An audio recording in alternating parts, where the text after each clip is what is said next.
Bigarren kafea.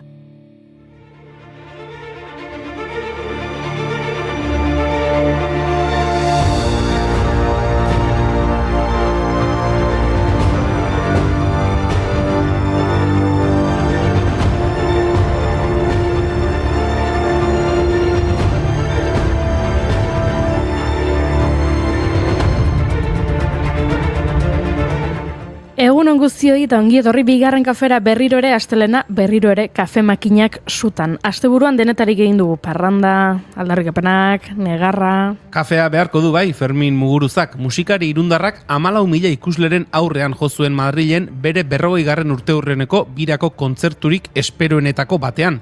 Nicaragua sandinista, tremenda jauria taldearekin, sarri itziarrituñorekin. Non Serrium taldeko Carlosekin etxeratz zu atrapatu arte interpretatu zuen eta nola ez hantxe izan zen Jon Maia bertsolaria. Maiak gazteleraz lehen aldiz bertso batzuk improvisatu zituen Jose Maria Iparragirre edo Dolores Ibarruri bezalako figura historikoei dei eginez.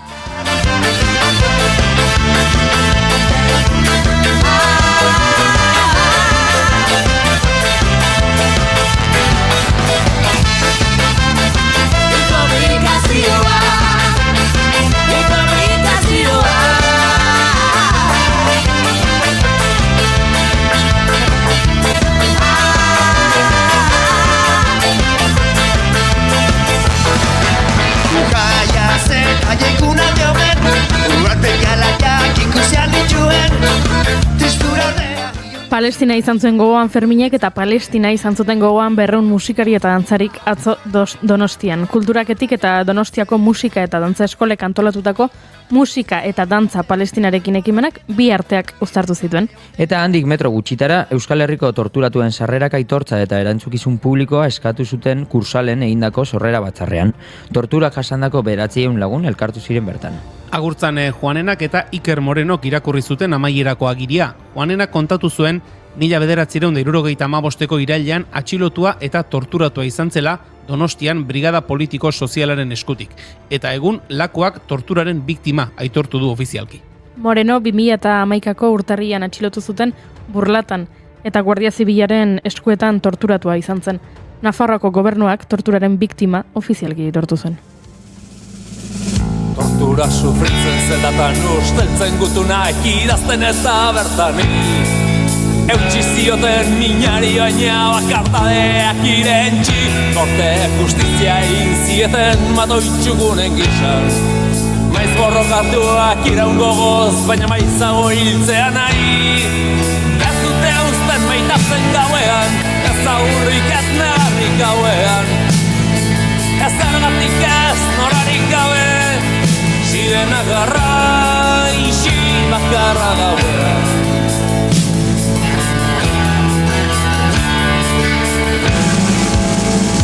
Eraman zuten Frantiskius gaztea baita lehenko sutomak hilu ere.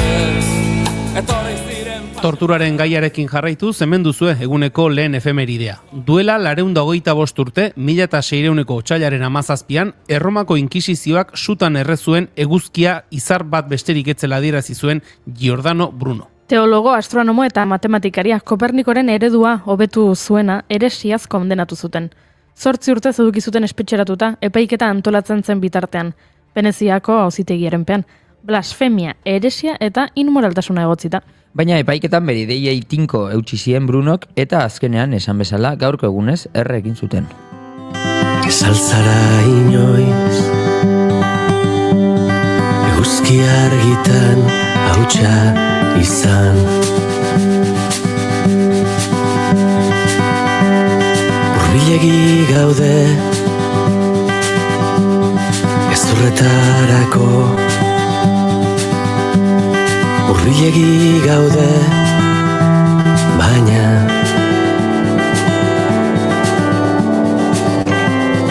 edozein etxetan zindan eguan. Beste astronoma bat, gaurko egunez, hiltzelako Lambert Adolf Jacques Quetelet, estatistikari, matematikari, astronomo eta naturalista belgikarra izan zena, demografia zientziaren aitzindaria.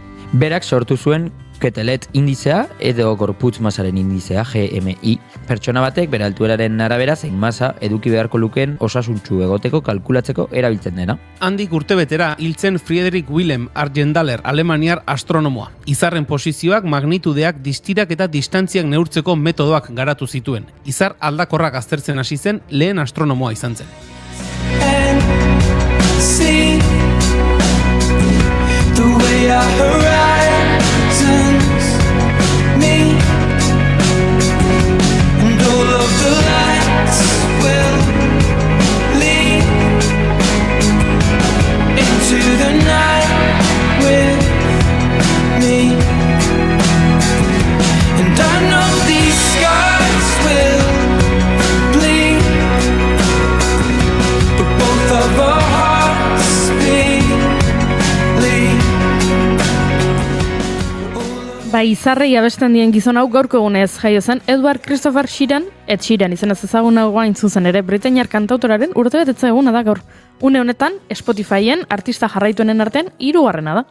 Eta bigarren artista jarraituena Taylor Swift da, badakizu, azken 2 urte hauetan etengabe aritu dela kontzertuak ematen eta historiako pirarik arrakastatsuena izan dela The Eras Tour. Bai, marka guztiak hautsi ditu, baina orduan zein dago Taylorren aurretik Spotifyn, zein da artistari jarraituena? 134 milioi jarraitzailerekin Arijit Singh.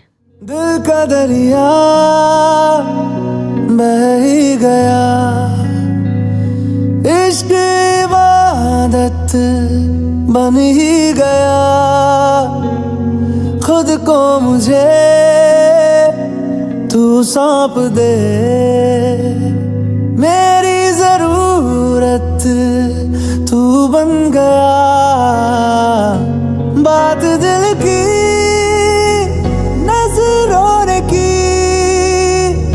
सच कह रहा तेरी कसम.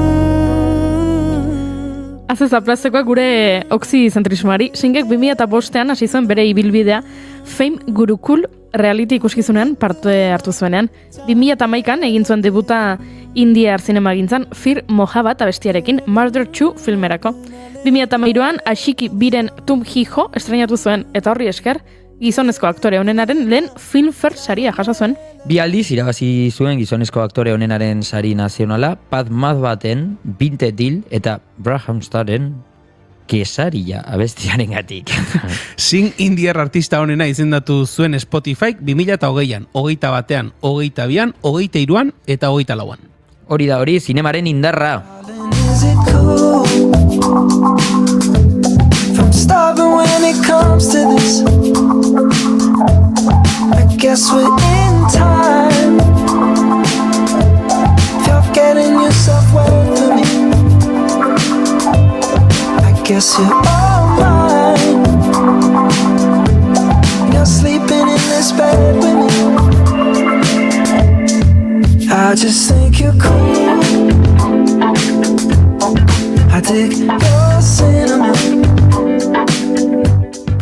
Aktore gehiago aipatu beharko ditugu orduan. Gaurko egunez, jaio zen Bonnie Francesca Bright, ingeles aktore, film zuzendari, modelo, ekoizle eta ekintzaia, ezaguna da Ginny Weasley pertsonaia antzestu zuelako Harry Potter zinema serian. Eta gaurko egunez jaio zen Brenda Fricker antzerki, telebista eta zinemako irlandar aktorea. Mundu mailan nagusiki My Left Foot eta The Field filmetan antzesteagatik ezaguna da. Eta Oscar sari bat ere badu. Eta guk astelenero bezala gure telesail eta pelikulen gomendioak emango dizkizuegu eta BAFTA sariak aipatuko ditugu. Josune Belezen Mendizabal gurean izango da aspaldiko partez, ea zer kontatzen digun.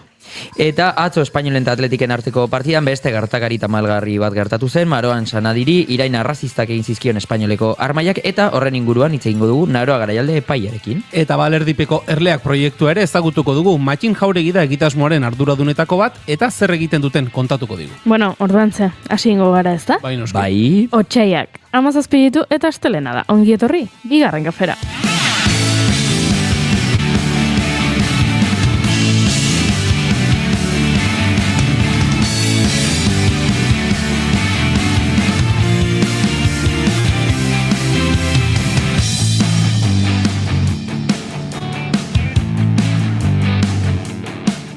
Zuekin, Julen Goikoetxea hor begoz, egunon? Baita zuei ere.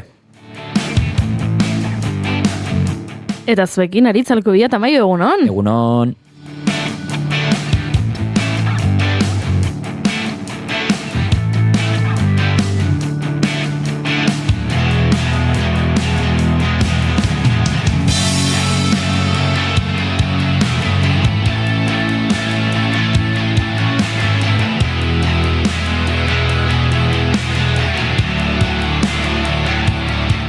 Tiraten nigo juri ez izarandia nauzue. Egunon.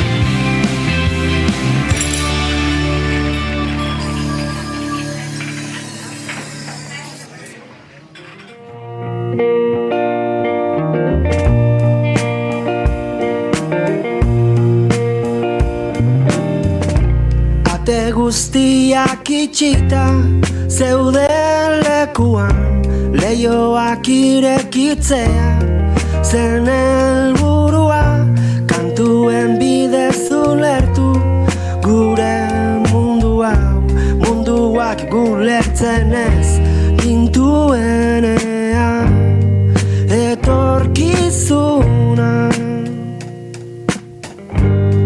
ginenean, erreza zirudien, erreza zirudien dena.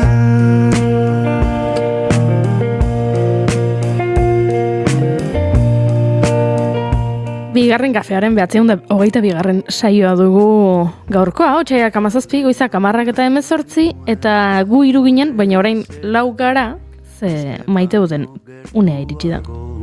Gaude jadanik kaleak aldatu dira oharkabean beste nora. Eta astelena denez, Aritzalko Bia Tamaio hasiko da.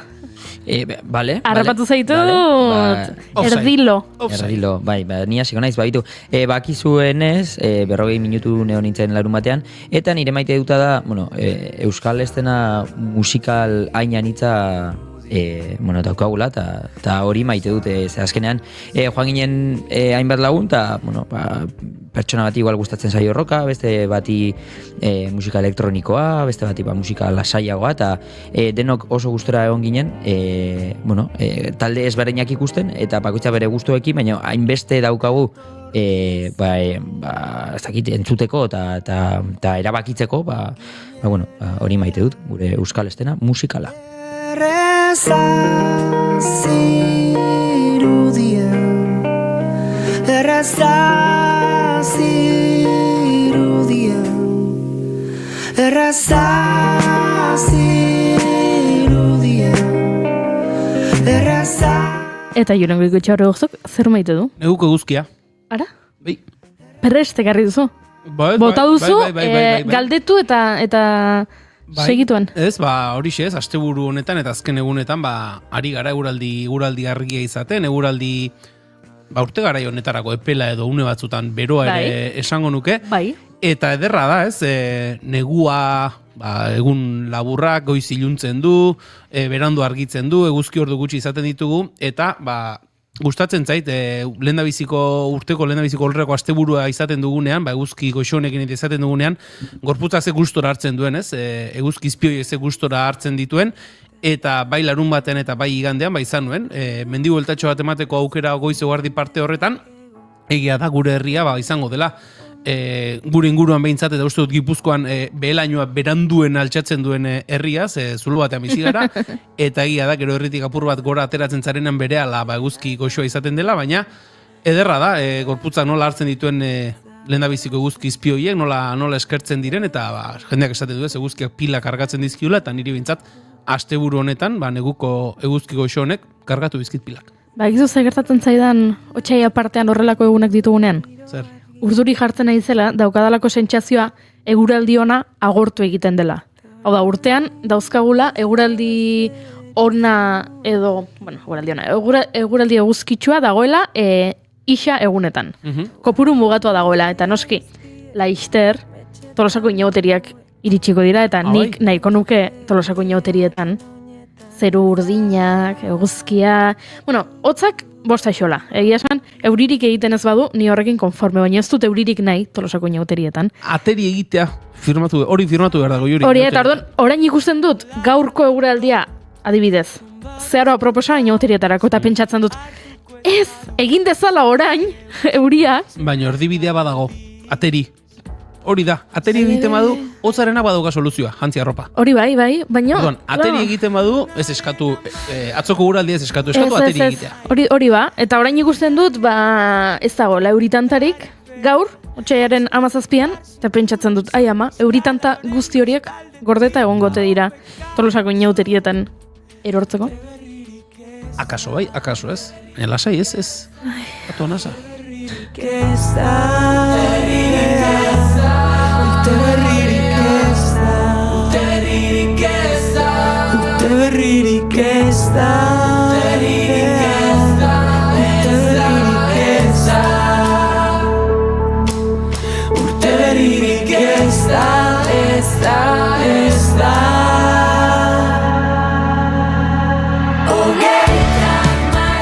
Tira eta txatean herri eta, Gorkak idatzi du, aritz ez zenidan bidali ezer. Bai, egia da, baina bideoak atean nituen Gorkai bidaltzeko, Osa, gero Gorka pasako izkizut bideo batzuk, ze zuretzako gaina pentsatuta grabatu nuen, Osa... Baina hor galdera beste bada. Nola da posible horrelako musika, kultura itzordu bat izan? Eta Gorka ez jotea. Eta Gorka ez ezatea. Han ez egotea. Nola da posible hori? Taskatu zitzaidan, gero aipatu kulturzaz, ez dakitzer, ez Gorka, horre hon barduzu. Ja, Gorka zeratik etzinen joan, ez hau kontatu egin behar diguzu. Bestela kontatu du baita ere, zer modu zaritz 40 minutu roken, kontatu du gutxi gara bera, ez? Maitu duela euskal musika eta eraz. Pentsa ezakegu gustora ibilizela, gure dantza mugimenduekin ere, egin ditu iruzkin pare bat, kontatu du, zeona Gorka urbizu, nire listan dago, tiki-tiki, eta Edita Brokosek ere, egunon esaten du, aizue, egunon guztioi, eta egunon, aspaldian gurean, egon ez den pertsona bati baino txen. Lehenengo soinu banda jarriko diogo.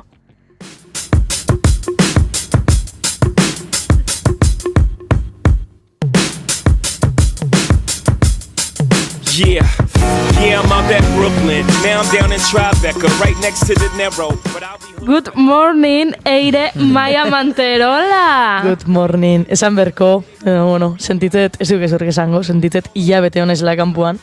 Han beste gauza pasaian askarrain beste denboa gutxian, han beste gauza egin berra. Eta hoxe, ez dakit maiteutetan txesan, han beste gauza alko nituen esan, baina aldiberian guendikan dakatol belainuan idakat guantxe buruan. Baina, jurenekin baditeko ere bai, nik emaite dut asko neguko egun eguzkitsuak, ze han -10 gradutan egon geha erropa pilloa jantzita, kapa pilloa jantzita. Eta ez dakit, keston bidaia izan da. Txikitatik anekan beti emetzori, estatu batuak asko idealizeutare bai, no? Eta berta iritsita ikustiare bai, gauza askotan txatzeuta dauden, esan berra daola. Baina ez dakit, orokorrian ez dakat titularrikan esateko, gauza asko pasaiala. Eta oso posik na, oso zorion txu berritut pare bat egun dana asentatzeko eta petatzeko ze pasadan, kantau egunian zazpiel esentutu genuen kaletik anginda zela. Eta ez dakit, hori, zein dela hilabete pasadala, eta guen xoka dala pixkatan menotiare bai, egumatikan bestea, oza, atzo, aia guinan. Eta hori, 8 orduko egaldia, Madrila iritsi, 4 ordu eskala, Madrid-Bilbo orduet lo pasanula enesela ez dagoatzen egaldi hortaz. Eta, doixe, baztekitze kontau, baina jungo nahiz, kurkursi gauzak pentsatzeta zikean. Lur hartzen zuen zen neurrian, joango zara gauza kontatzen. Bai, abenturak biziteu. Eta, egia esan, Nueva Yorkek, nik ez da gizeban ekan buruan askoz peligroso izango zala, o segurtasun falta gehiago, adibidez, kezon xokeantia esan lokal bat esartu, eta pegatina bat zehola, pistola batekin, eta prohibido bezala hola, dedikauta zehola, hori lokal danetan. Bueno, da como, wow. Lasaitasunan transmititzen du. Bastante lasaitasun. Baina ez dakiz hori, espero nun violentzi gehiago gozala, o bortitza, o gauza bortitza ikusiko nitula, baina, bueno, egia esan, jendeakan bizita normala iteu, jendean normal ibiltzak aletikan, tabernetan, zose hartzen ambientia, osea, ez da segurtasun falta ikertzen, baina, ez da, espero nun bai, espero nun urtirote bat kalertian igual, baina, hoxe, oso gustu egin ezla eta asko gustu zitegi esan. Don't fight the apple eve, caught up in the in crowd. Now you're in style, and the winter gets cold, in vogue with your skin out. City of sin, it's a pity on a whim. Good girls gone bad, the city's filled with them.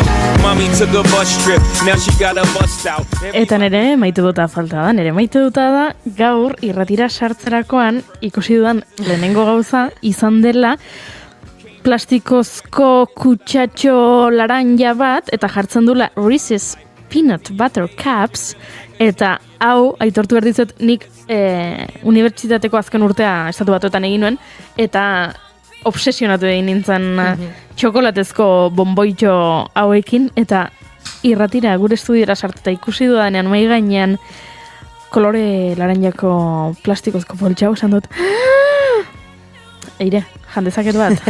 Nahi duzun danak. Banekin hemen gozozale bastante zeudela, eta, bueno, handauden txarrik edeanakin, daukerak eta inbertzan, eta, guantxa jaguet. One hand in the air for the big city. Street lights, big dreams, all looking pretty. No place in the world that can compare.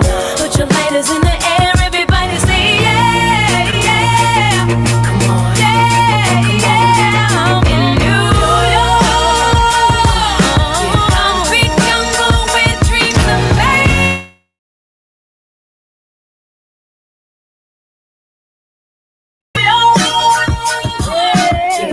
These streets will make you feel brand new. Big lights will inspire you. Let's hear it anew. Hotza pasadu Eirek Chicagon eta Nueva Yorken, eta guk ere hotza ekarri nahi dugu gurera, Siberia Gasteizera salto egin behar dugulako, Josune Belez de Mendizabal, Fernandez de Garaialde, hementxe dagoelako, Eire bezala aspaldiko partez, egunon, Josune?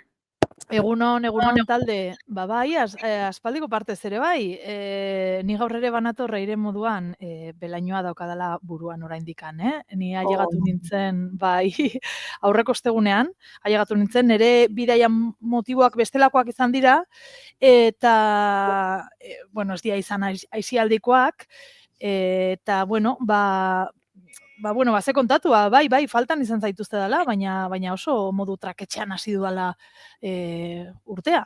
Orduan, bueno, Lasai, nik ere modu traketxean hasi dut urtea, eta ikusten dudanean, urtarrian hainbeste albiste txar jaso, eta utxai hasieran ere bai, eta orduan etortzen zait burura, Inigo Asencio Lurbidek erakutsi zidan esaldi bat. Dela, James Dean aktoreak esaten zuen esaldi bat. James Dean egunero esnatzen zen resakarekin. Alkohol asko kontsumitzen zuen, eta egunero resakarekin esnatzen zen. Eta orduan behin galdetu omen zioten. Eta egunero resakarekin esnatzea, horrek ez dizu kalte egiten, eta berak erantzun omen zuen, berari hori gustatzen zitzaiola, ze horrela bazekien egunak soilik hobera egin zezakeela. Berak zentzuela eguna gaizki, baino behintzat bazeukan, ziurtasun hori, eguna bai ala bai, hobea izango da hurrengo orduetan. Ze orain hain da txarra, soilik hobera egin dezakela. Eta orduan, urtea gaizki hasi dugunok, Josune, horixe pentsatu behar dugu. Urteak hobera egin dezakela soilik. Bai, hala da, edo bestelan gaur gabean botila bat ardo edango dudala, eta bihar hobera egingo duela egunak. Claro, ona da, dana da relatiboa, dana, depende eta ze perspektibatik ikusten duzu, beraz, bai. Bueno, baina maite dut ekarri dut, eta maite dut polita ere bai, ze begira, egoera honetan, bueno, egoera hau tokatu zaigulako, etxean osasun giroa zari naiz, kontua da, ailegatu nintzela ostegunean, eta ni pixkat ere bai galduta, iparra berba, egon naiz beste ospitale giro batean, eta orduan bueno, pues, bueltatzen zara, dana aparkatu dut, lortu dut aparkatzea, hori ere maite duta da, Osea, 47 urte ditut, eta uste sekulan ez duala ezer apartatu, ez nahi dut lana, beti, bai, hau, osea, honi heldu behar diot, erantzun behar diot besteari, ez, aparkatu dute aste eta erdi luzez, eta bueltatu nahi zenean, bueno, egon da egokitzaldi tartetxo bat, ez? Ni ailegatu nintzen ostegunean, eta pentsatzen nuen ja astelena zela, eta ja abiatu behar nintzela gauzak egiten, eta keba. Total, baratzaretotik jaso nuela gonbidapen bat, asteburuan, tailer bat zegoelako, larun batean, argi ilunak izeneko proiektuaren ingurukoa. Proiektu horretan dabiltzan hainbat neskek egin behar zuten aurkezpen antzeko zerbait edo ez zen ensaio irekia zen, pixkat azaltzea euren proiektua argilunak itzenekoa zertan zetzan.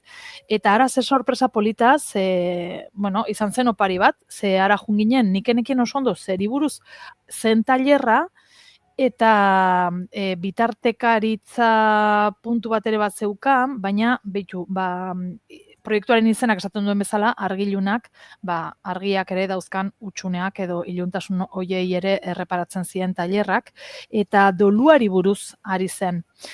Hemen ere txiri bueltaz, nik enuen ezagutzen proiektu hau, enuen ezagutzen Komorebi produkzioak, eta derrepentean, azalpen guztia eman zigun neskak, eta tolosarra dela, eta nik, baizea. Eta, hori, garazi, ezta?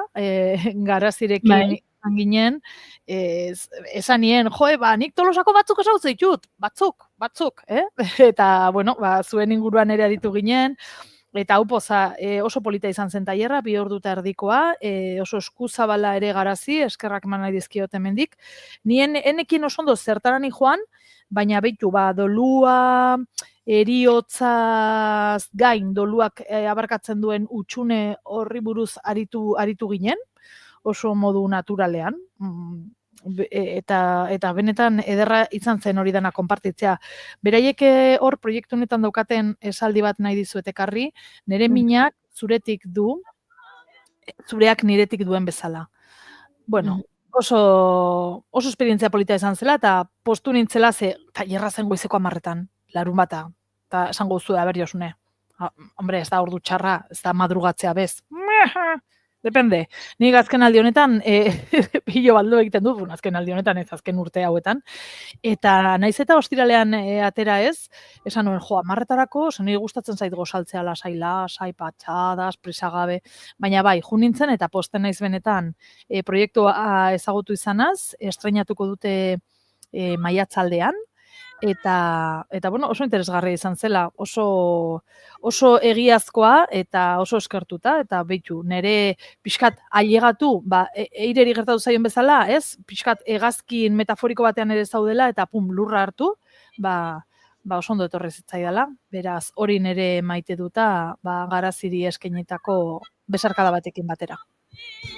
Back in love with you, I keep on falling in and out.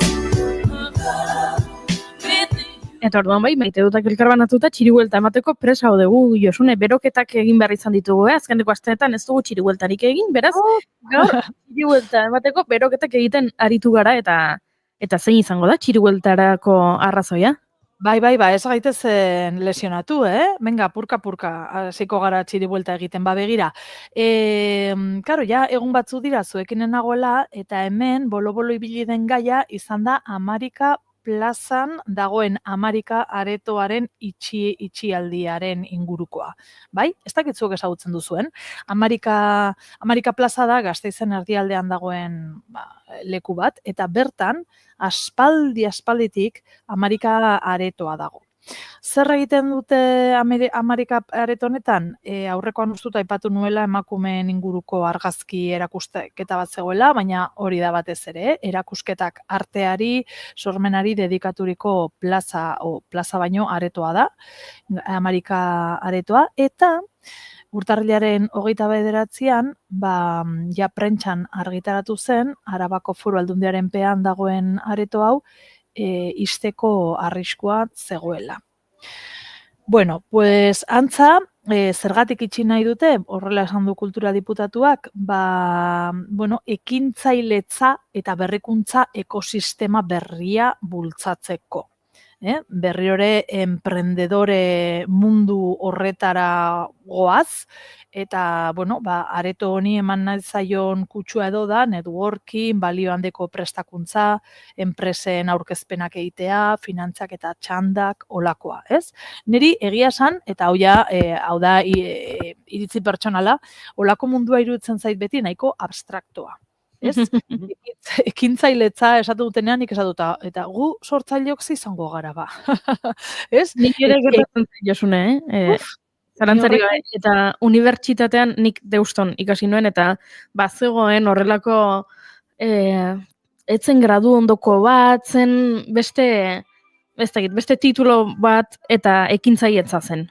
Izan zaitez ekintzaile, eta nik beti pentsatzen nuen, baino, ekintzaile bere horretan, ez da ezer. Hau da, nire iritzi pertsonala baita ere, hau da, zu izan zaitezke harakin ekintzaile bat, izan zaitezke aktore ekintzaile bat, baino ekintzailea bere baitan, igual izango zara, ez dakit, enpresa buru ekintzailea, baino ekintzailea bera bakarrik, eta orduan beti kostatu egiten zitzaidan ulertzea, ikastaro horren helburua, ze ekintzailetza, eta izan zaitez ekintzaile, eta nik pentsatzen da, izan zaitez beste zerbait, eta ekintzailetza txertatu beste horretan, ez da? Beti nire ere zalantzak sortzen dizkit ekintzailetzaren kontu honek, Josune. Bai, nire iruditzen zait, oso eskutik datorla enpresa munduarekin, baina ekonomia merkatuarekin zuzenean loturiko zerbaitekin, ez? Start-ups eta olako gauzekin, ez? Eta erabat ados, Goiuri, guk esan dugu, gu ere ekintzailea gara, hemen ez, kultura mugitzen ari gara, bultzatzen dugu, iraultzaile esatzen gara izaten ere horrekin, sektorea bultzatzen, baina antza bete aipatu dugun piramide jerarkiko horretan, kultura igual ez da ekintzaile moduan hartzen edo, antza edo dirurik ez du ematen, rock and rollak Euskal Herrian dirurik ematen ez duen bezala, ez? Orduan, holaxe, horrela erabaki du Arabako Foru Aldundiak, esan bezala Amarika Plaza euren esku dagolako, Amarika Aretoa, barkatu, eta erantzuna segituan ailegatu da, egun bateko epean, ja, esan bezala urtarrilaren 29an horrela iragarri zuten, itxiko zutela aretoa, eta segituan ailegatu zen erantzuna, zer eta, Amarika areto hau ez izteko elkarte kolektibo sortu da, ez? Hor sartu dira hainbat artista batez ere, eta ari dira hainbat sinadura ere biltzen, ez? Esango dizuet, honek are pixu gehiago daukala, Amarika aretoarena, ze badira ja, historia dauka, atzean areto honek, ze 20 urte baino gehiago ja pasa dira, erabaki berdina antzekoa gertatu zela, hau da. Arte museoa sortu zenean, esan zuten nolabait Amarika aretoak ja etzaukala funtziorik, etzela beharrezkoa, ez? Eta orduan hor ere saiatu ziren izten. Hau ere ondo gogoratzen dugu, hemen kulturan ibilitakok, eta garai hartan Ramon Rabanera diputatua zegoen Aldundian, eta esan bezala Artunen irekiaren justifikazioarekin batera, Amarika aretoaren itxiera aipatu zuen. Eta jakizue, Arabako Batzar Nagusien historiako lehen legegintzako herri ekimenaren aurkezpena egon zela. Hau da, sinadurak lortu ziren, eta prozesu horri esker, erakundeak, diputazioak atzera egin zuen, eta Amarika aretoak irekita jarraitu zuen. Beraz, gaur egun, Amarika aretoaren aldeko artista edo pertsonak, orokorrean, sortu duten elkarte horrek ere olako sinadura bilketarekin ari da, 1500 baino gehiago jaso dira, eta 200 bat kide duen elkarte honetan, ari dira, sutsuki lan egiten horren kontra, ez? Itxieraren kontra. Eta are gehiago, olako testuinguru nahasi honetan, Esan behar dugu, aurreko astean, Amerika Aretoan gerra eta denbora izeneko erakusketa abiatu dela. Prozesu hau dagoen tartean, ze, klaro, galdera da noiz itxiko dute edo ez dute itxiko, ze igual sinadurak lortzen dute eta esan bezala, Arabako Batzar Nagusietan, herri ekimenari esker, erabakitzen dute atzera egitea eta ez iztea. Bueno, bitartean, martxor arte irekita egongo dela seguro, martxoko hilabete osoan, zen esan bezala, gerra eta denbora izeneko erakustaldi bat sortu dute, nortzuk eta 220 parte hartzailek baino gehiago. Bertan daude artista plastiko, poeta, musikari, pentsalari, eta nork abiatu du hau, Javier Fernández Bordegarai, bera da Museo eta Arkeologia Zerbitzuko buruak, eta, bueno, olako, ja egin zuten aurretikan, Palestinaren inguruan ere bai, gerra eta denbora uztartu eta hor, bueno, hainbat esango dut eskulturak edo dena delakoak egin dituzte aretorako.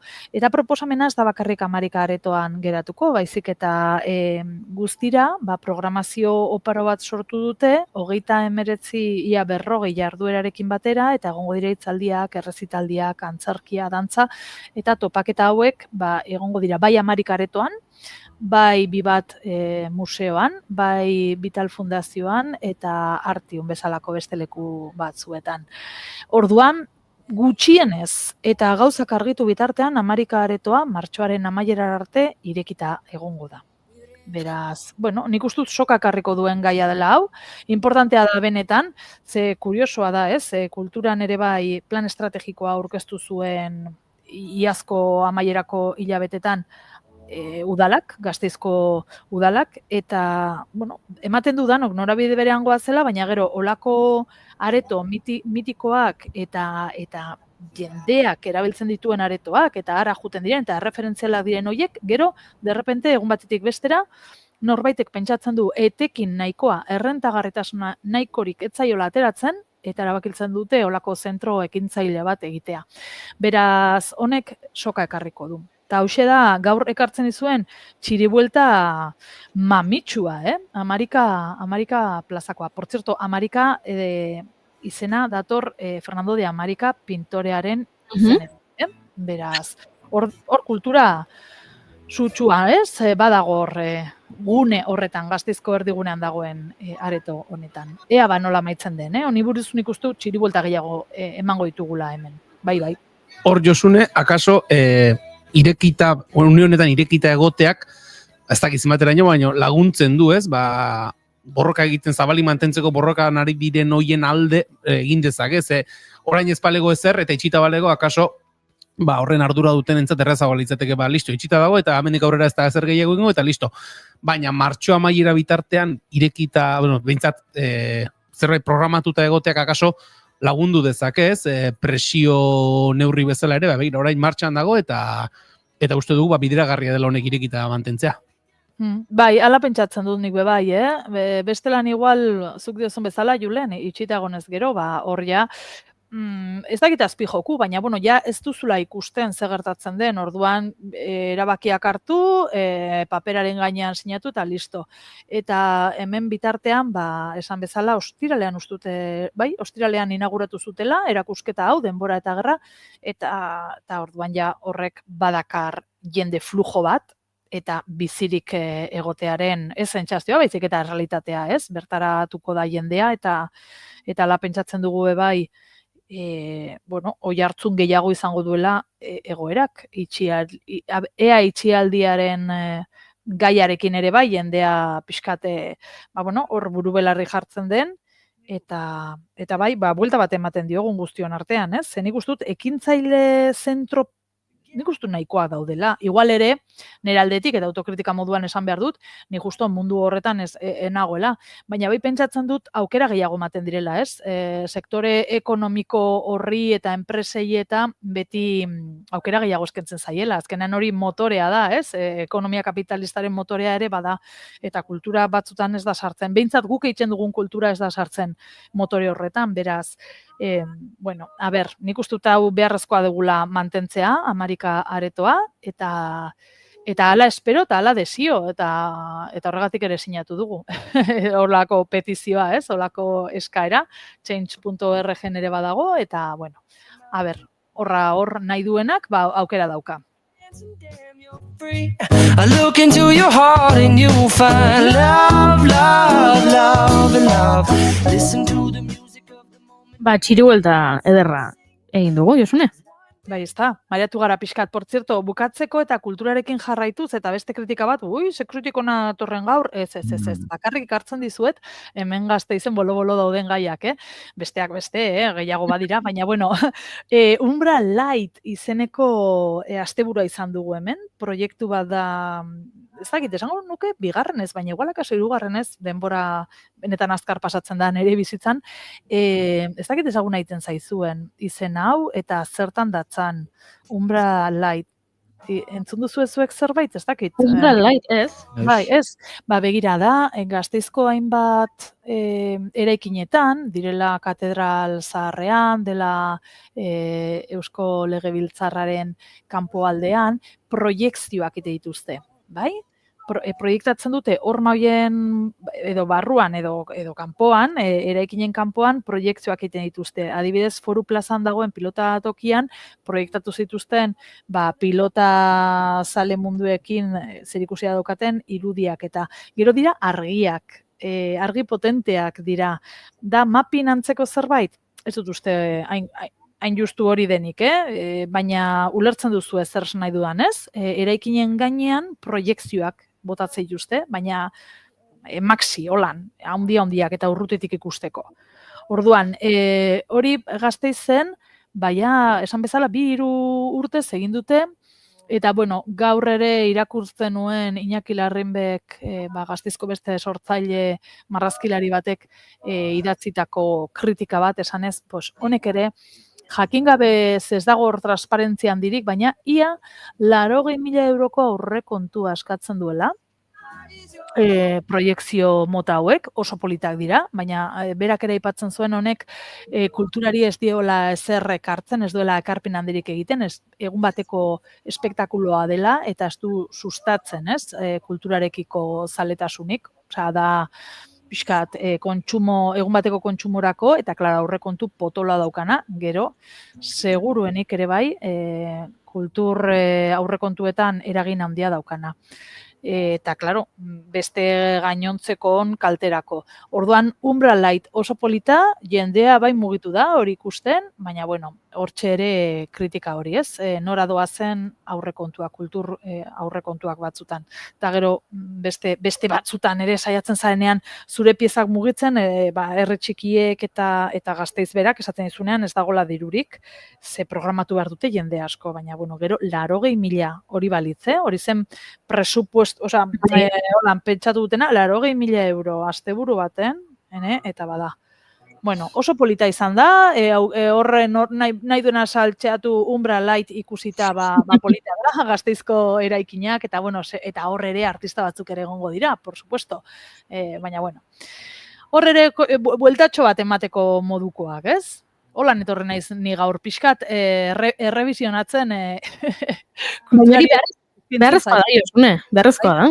Etorri naiz, bai, pixkat txiribuelta ekonomikoa atera zaiz, baina, bueno, gaur egun dana da ekonomia, beraz, bueno, jarri dezagun pixkat ere zalantzan edo buruz gora. Gainera, badakigu Josune, zure kritikak beti izaten direla eraikitzaileak. Zuetzat zela suntsitzena edo norbait iraintzeko asmotan, zu etortzen zarela ona, kritika eraikitzaileak egitera. Eta lesionatuta atera gabe, Hori ere, berotu dugulako, bueno, ni behintzat mingainan berotu dut, pixkat motelago gaur astelena den enean, baina zuei esker, jazta, iratzarrita erabat. Oso Fernandez Garaialde, placer bat. Bai, asteazkenean gehiago. Bai? Hori da, egongo gara, guk hemen jarraituko dugu, beste monta bateko txiribueltak ematen. Oso ondo. Venga, talde, agur.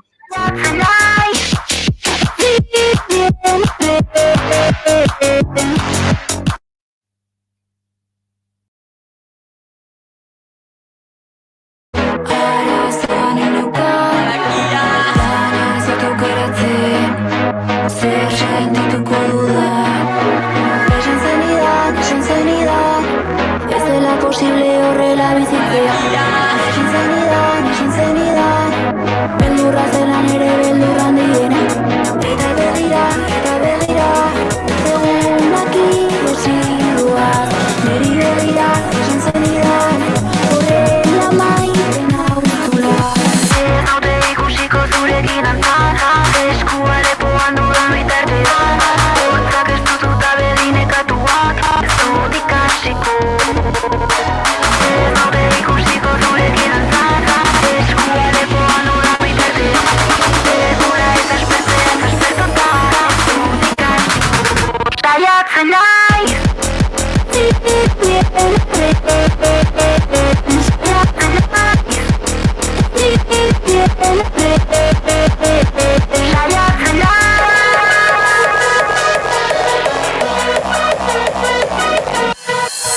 emaiozu bigarren aukera bat egunari.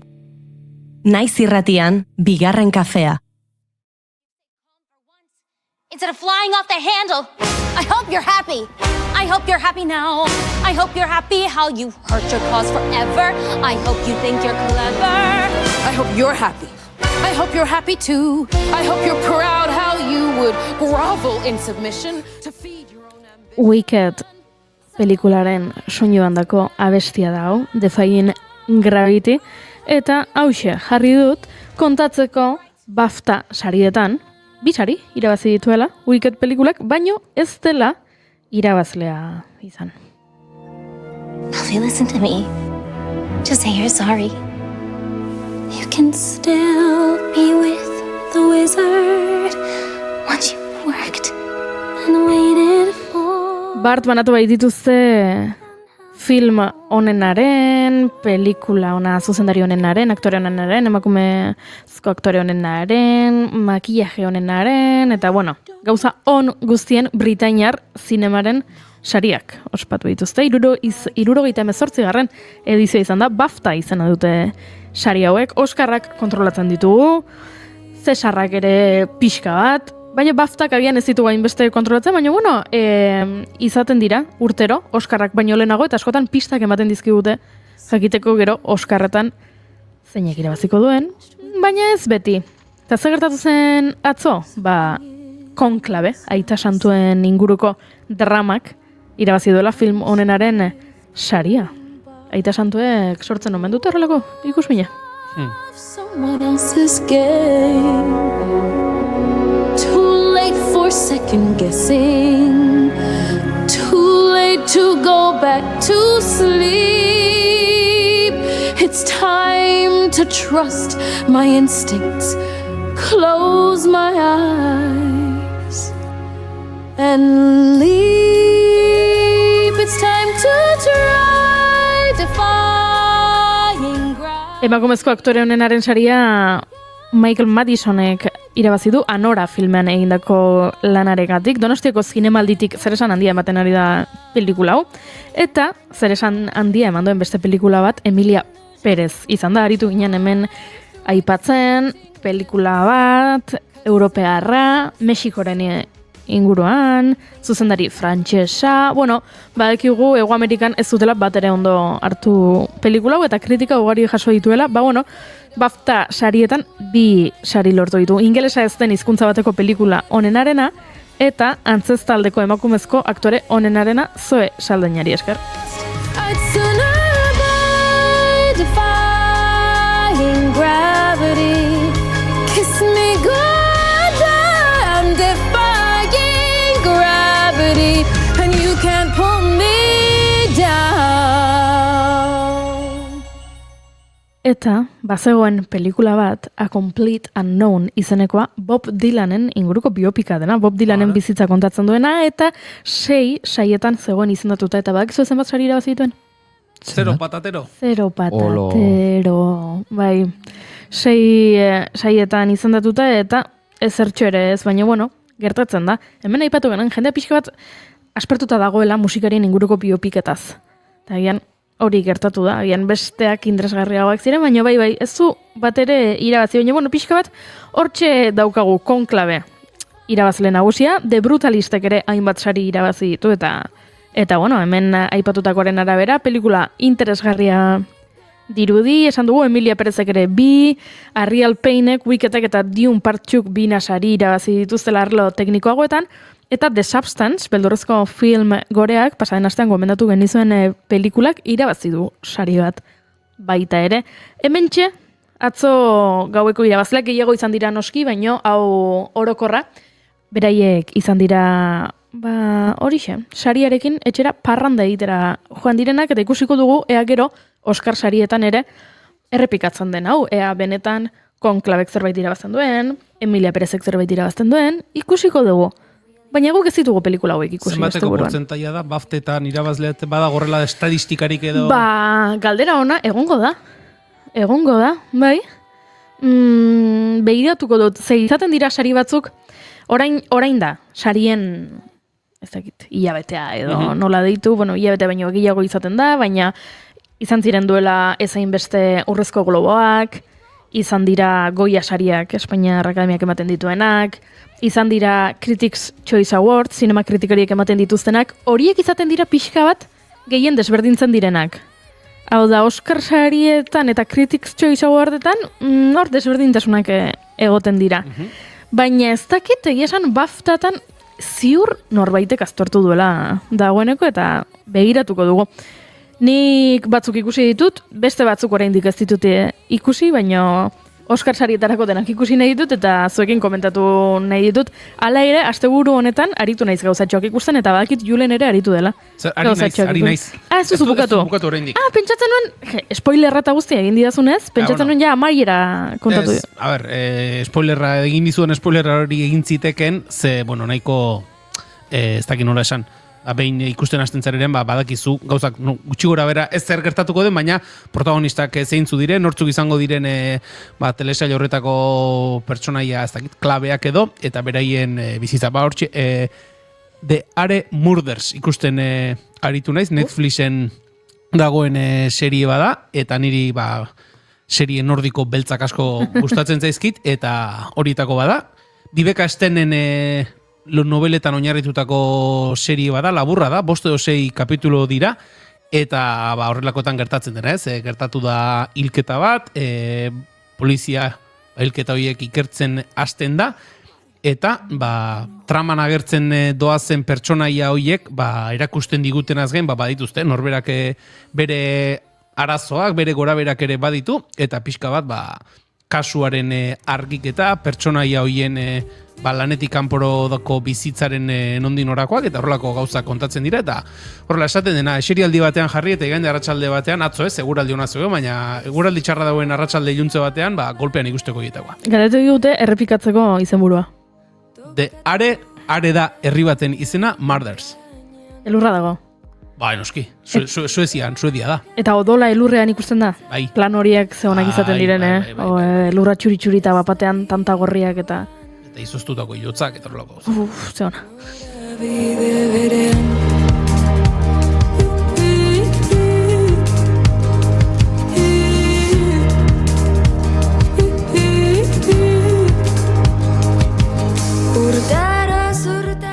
Ni ere ari naiz, hainbat telesail ikusten eta aipatu nahi nizkizuen, baina konturatzerako goizeko 11 iritsi dira eta azken ordu ere ezagutu beharko dugu laizter berez.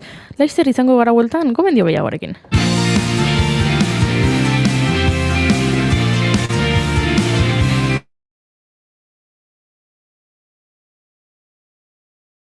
Keep calm and bigarren kafea. Esan bezala, iritsi dira goizeko 11, beraz, bagoaz, naiz irratiko estudio zentraletara azken ordua ezagutzera. Egunon, oina atzaizpuru. Egunon goiuri, egunon entzule guztiak. Bai, ostiraleti larun baterako gauean emakume bati sexu eraso egitea leporatuta, 19 eta 55 urteko gizonezko 2 atxilotu zituzten Durangon, eta erasoa salatzeko elkarretaratzea deitu dute gaur arratsalderako 7etan Andra Marin Durangoko autodefentsa feminista asanbladak eta Andereak elkarteak deituta herritarrei bertaratzeko deia egin diete. Durangoko udalak onartezintzat jo du erasoa eta bere gaitzespen irmoa adirazi, era berean elkartasuna eta babesa helarazi diote biktimari eta haren eskura jarri dituzte laguntzarako udal baliabideak. Udalak herritarrak deitu ditu mugimendu feministak antolaturiko mobilizazio horretan parte hartzera. Bestalde duela gutxi Galarretan Hernaniko kasko horretan gaur egun Oronak eta Mondragonek duen poligono edo ingurune hartan dirudinez Miramongo Parke Teknologikoaren zabalkunde bat izango da eta bertan izan dira Eider Mendoza Lakuako gobernuko ordezkarekin batera Gipuzkoako diputatu nagusia. Imanol Pradales ere lehen harria jartzeko horretan izan da. Eraldaketa garaiak bizitugu bai, ekaitzak, enbatak, itxazakarrak, baina zuekin batera patroi ezin hobeak dauzkagu herri hau aurrera ateatzeko. Garaitzaietan ere, gero eta gehiago begiratu behar dugu kanpora, gure barneko lehiakortasuna eta ongizatea bermatzeko. Bertan parke teknologikoaren zabalkunde bat izango da beraz, Galarreta kampuseko eraikin berrianen lehen harria jarri dutelako, 1000 lanpostu inguru sortzea espero dutela esan dute, eta biztan da, zerbitzu publikoak hobetu beharko dituztela, bertarako garraio zerbitzuak besteak beste. Erekin berriari, Ellen MacArthur jarri diote izena, gaurkoan ekitaldi horretan aurreratu dutenez. Azkenik esan, gaurkoan Peio Otxandiano Euskal Herria Bilduko, Gasteizko Parlamentuko bozeramalea izan dela EITB-en eta zerrenda batuen proposamenaz hitz egin du. Eneko Anduezari erantzunez nolabait atzokoan entzun genuen, Eneko Andueza dakizuenez, PSeko idazkari nagusirako karguan berrautatu ondoren, berak fronte abertzalea sortzen saiatzea leporatu dio Euskal Herria Bilduri, bere ohiko tonu arroputz eta zakarrean, Otxandianok erantzun.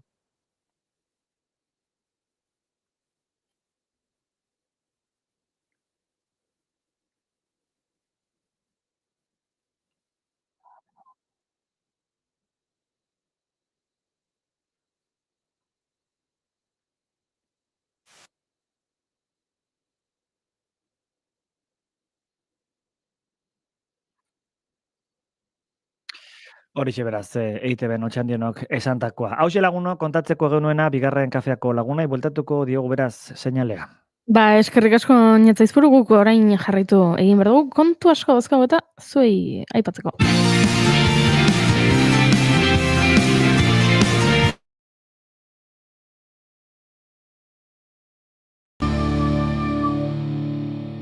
Bigarrenak ez direlako beti okerragoak, bigarren kafea.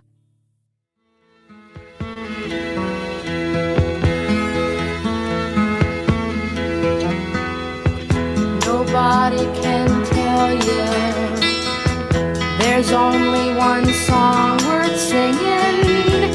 They may try and sell you 'cause it hangs them up to see someone like you. But you've gotta make Ariz, galdera bat, Julenek esan digu zer aritu den ikusten, edo zer ari den ikusten, zuari zara telesaien bat ikusten? Egia esan ez. Kero, parranda ibiltzen zara eta ez dago zuten burarik, etxean telesaik egoteko. Ez, badagizun ni zer ari nahi zen ikusten? A ver, bota. Lost. Perdidos. Bai, duela, esan barruan amagostos ez duela,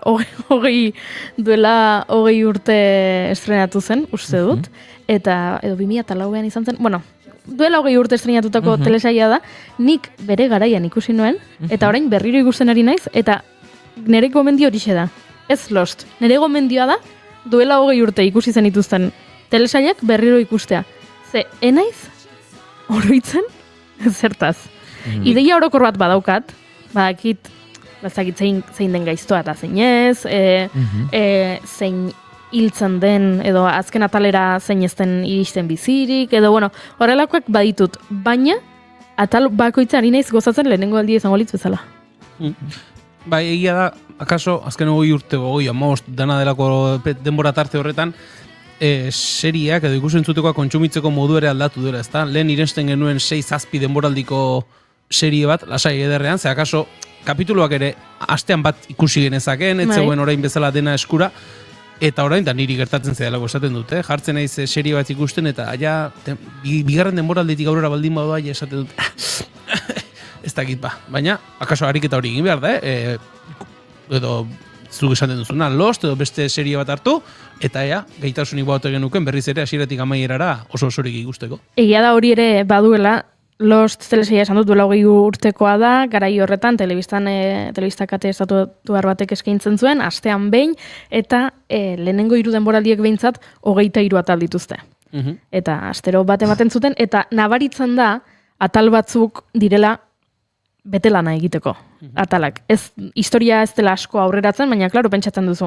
Noski horrelakoak ere behar dira, 23 ataleko denboraldi batean. Gaur egun nola plataformek eskaintzen dizkigunten telesaiak izan ohi diren, 8 atalekoak, 10 atalekoak, hor ez dago denbora, hori sartzeko aurrera ez, bueno, edo mamirik ez duen ezer, baina pertsonaiaren eraikuntzarako interesgarriak dira atalauek baita ere, beraz, disfrutatzen ari naiz, ze atalak ikusten ditutek, eta gero, hainbeste informazioa dago interneten gauza batzuk begiratzen ditu dela, eta orduan ari naiz gauza asko deskubritzen.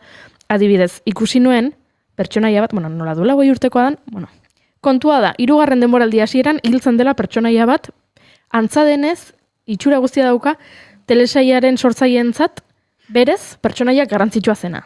Eta orduan, harrituta ni, zergatik ilote dute pertsonaia hau, aiziren eraikitzen pertsonaiaren historioa, eta bazirudien garrantzitsua izango zela tramarentzat. Ari naiz orain, nola telesaia ikusita daukadan, ez daukadan beldurrik, spoilerrak irakurtzeko, Googleen begiratzen dut informazioa, eta ikusi nuen Hawaien grabatzen zuten telesaia. Aktorea, triste zegoela, bere etxekoak falta motatzen zituelako, eta etxera jo nahi zuela. Eta etzuela Hawaien egon nahi. Egon nahi zuela bere etxean aktorea nigeriarra zen, eta nigeriara jo nahi zuela, eta orduan esan ziela, eta gidoilariei, aizue, nik ez dut hemen egon nahi, nik etxera joan nahi dut, hilko duzu mesedez, nire pertsonaia. Eta utzi zuen grabazioa, Eta utzi egin zuen, eta antzadenez bigarren denboraldiko azken atalean, berak eskatu zuen, azken atalea izan dadila, ni hiltzen naizela ez, eta eskatu zioten sortzaiek, aguantatu ditzazkezu beste 2 aste edo horrela, eta ja pentsatuta daukagu, bigarren denboraldiko amaiera, eta ez du zure pertsonaiarekin zerikusirik, orduan, 3. denboraldiko, hasierako ataletan edo akatuko zaitugu, eta ados. Eta horregatik desagertzen da, baina, klaro, orain ulertzen dut pixka bat gehiago, ze ari ziren pertsonaia eraikitzen, norbait garrantzitsua izateko modan, eta ara, etxera joan zen. Horrelakoak gertatzen dira. Hori zen gaurko gomendio, besterik ez berriro ikusi duela, 20 urte ikusi zen ituzten telesaiak, eta alba duzue, txekeatu Googleen zer gertatzen den, ze oso garrantzitsua da, orain bagoaz gauza serioagoekin. Naiz irratia entzuten ari zara. Bilbo aldea, 82.2. Gasteiz eta Arabako lautada, 81.5. Donostialdea, 83.8. Gernika, 86.7. Leitza, 85.1. Bortziriak, 103.1. Urola, 81.8. Goierri, 102.2. Legazpi, 84.6. Naiz irratia.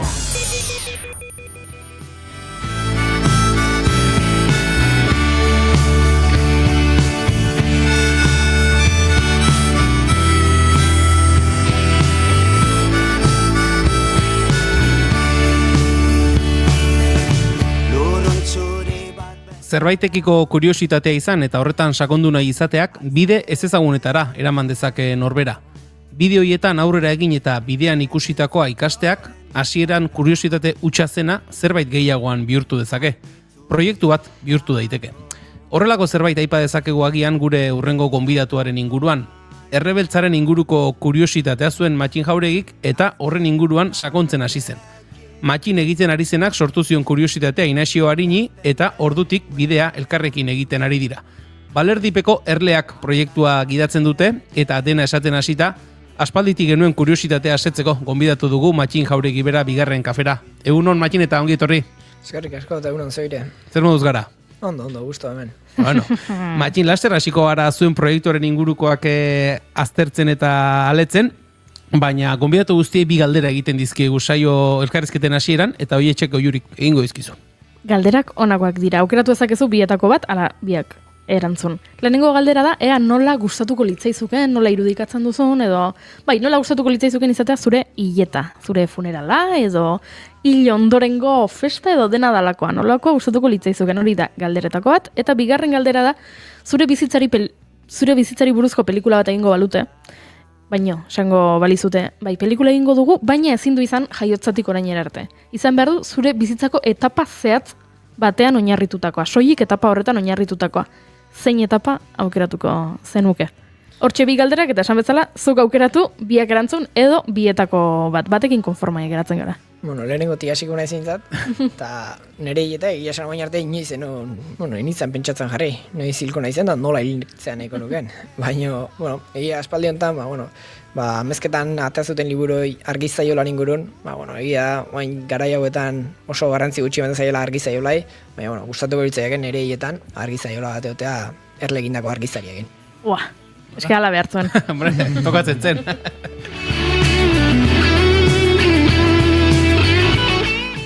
Bigarrena erantzutera suertzen zara, edo horrekin nahiko? Bueno, bigarrena, oaindik pasatu gabeko pasarte bat. Eta jazta. Hori ez du orain arte inorek erantzun, Oso ona. Bale, orain bai ja, zure jardunari buruzko galderak egingo ditu Julenek. Matxin, Balerdipeko Erleak proiektua aipatu dugu, kuriositate ere aipatu dugu. Esango zenuke, kuriositatea badagoela, Balerdipeko Erleak izaten amaitu duen honen jatorrian edo? Bai, nik uste, ez da kuriosidea, oaindik nik uste oso bizi daun kuriosidea dela, ikasten jarraitze dau, eta gaina erlauntza bat irekitzen aldiro, panorama desberdina, aldiro berria da, eta orduan, beti jarraitzeu kuriosia horre martxan. Eta nondik, etorri zitzaion Matxin Jauregiri kuriositate hori? Egia esan, naturaiko beti eukie relazioiztua, mendiakiko, arrazoi ezberdinagatik, eta, behin ikastaro bat ikusi non, ordu arte fabrikan ebien lanan, eta, egia esan kontraste handia fabrika eta batez erle zaintza, eta, ikastaro hortatik, gustatzen, eta, hogi bide aldaketa bat izan zen.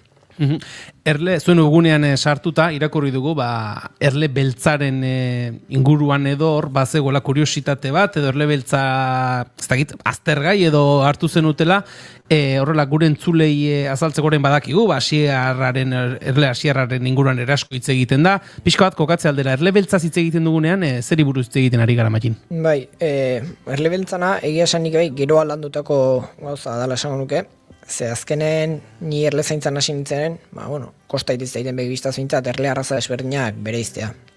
Nire ez jakina nintzen, baina gero pixkat gaia sakontzen jo nahien, badaola bertako arraza bat, berta egokituan milaka urtez, kasu honetan da Apis mellifera iberiensis, Iberiar penintxulan, glaziazio garaitikan bertan egokitutako erle arraza bada, eta esate beti iruditzaiuna da, bertako arraza horren alde inberko litzekela saiakera bat, gaur egun daun, arraza ezberdin horiek kartzeko itura horien gatikan, bintzat gure alea hortiken juteko. Azkenen beste arraza daukeana, asko zekoizpen altugoa daukeala, erle goxogo diala igual laneako, ez diala horren erasokorrak, eta gure erlea, ea saiatu genezak bintzat, kanpoko arraza horiekiko kompetente izaten, eta hortik handi joa bizkat. Eta horretarako ez dakit esaten duzunaren bidetik, hemengo erle beltzaren hemengo arraza horrek babes neurriak behar ditu, gero eta gehiago ditu mehatxuak edo zein da gaur egungo egoera hori? Orokorren erlea bastante mehatxatuta dago, kanpon dauzken aurkarin gatetikan, esan genezak eliztorra siarra, barroa akaro txiki bat, kutsa gura badaude arrazoi ezberdinak erlea ikaltetzeienak. Baina pixkat ja, erle beltzan bere izitasunetan, kanpotia dozen arrazak dira, eta batetik ekoizpen interesan araberako arraza dira, arazo nagusi. Eta esan duzu, zu hasi zilela, ikastaro ezberdinak eta egiten, ezagutza hori formazioaren bidetik lantzen jarraitu zenuen, eta gero noiz iritsi zen edo nolakoa izan zen lehendabiziko erlauntza horiek eta jartzeko prozesua? Nik, aurreneko ikastaro egiteako lehenengo erlauntza jarrita zen nukan behintzat. Bai, esan ez nuken idea hondik, eta gauza dien bezalaxe, bi erlauntza jarri nahi duen, eta biak hiltzitzaizkiten. Eta esan, ostras, o idea hondik ez dauket, o ez da ainarresa. Eta hortik, ikastaro bat egiten hasi nintzen, eta alare, ikuste gaur egun, gerozta teknikoa, gerozta jakintza gehiago, eta gaur egungo behar eta egokitu beharreko formazio bat behar dela, erle biziri mantentzeko.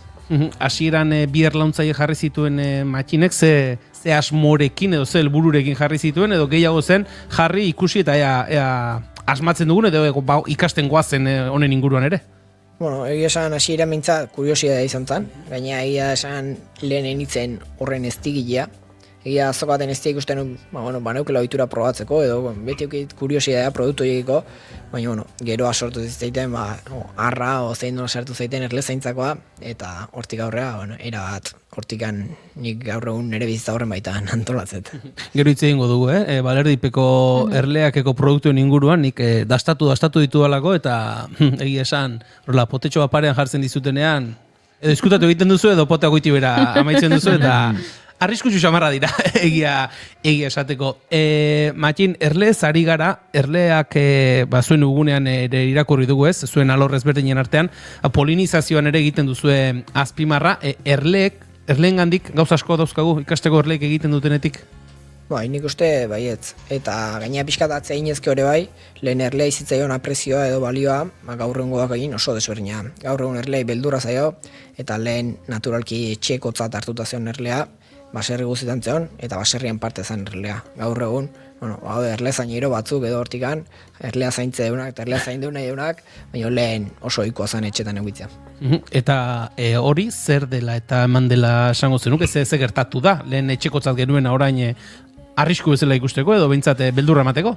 Bai, hor azkenen, batetikan kulturalki eukian balioa izan da azkenen Elizak bai, bere eragina izan du, eta Eliza azkenen behartzun argizaria sortzeko beharrezkoa erlea, azkenen behar sortzen produktutakoa dalako, eta hortik kulturalki garrantzia handia argizaria sortzen zulako. Eta bestetik azkenen nalako intsektu bat, gauza gozo bat sartzeuna, elikagai gozo bat, esontan eztia, eta eztia, gaur egun azukra egin ohitura handiako gozak hartzeko, baina gara joita azukra baino lema eztiak bazukolako bere gozatzeko gaitasunoi. Horrela, matxin, konfiantzan galdetuta, lehen da biziko aldiz eztia egin zenuenean, zer moduzko atera zitzaizun? Nik beti esatet, eztia guk ez bideen, eztia erle egiteko, lehen da bizikoz nik erleik kendu nioen garaian oso nazion. Eta saiatzean azkenen da, erleak sortzen produktu hoi, alik eta gutxina izurratzen. Azkenen, erlauntzan dago erle eztia bere egoera ikonenen, bere goxotesun hobenen da erlauntzan egon galitzeke, eta hortik ateatzea honen, azkenen gure lana da, alik eta garbin ateatzea, ke usai gutxinakin azken erlea lasaitzeko auspoara biltzea du, orduan alik eta ketuna ez ateratzea, eta garbitasun neurri horiek eta ezetasuna kontun hartzea.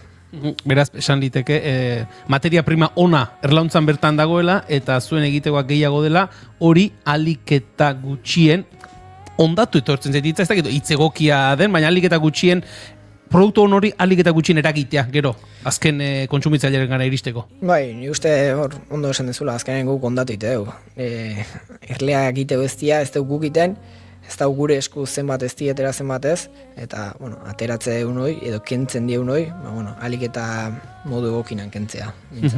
Esan dugu, zure kuriositate horretatik abiatuta, hasi zinela erlauntza jarri, gero ikastaroak egin, talako baten Inaxio Arin ere topatu zenuen bidean, konta eguzu, nola izan zen biok elkartze hori, eta zuk bera konbentzitu zenuen, edo bera etorri zitzaizun ere horretan sartu nahi dut, nola izan zen elkartze hori?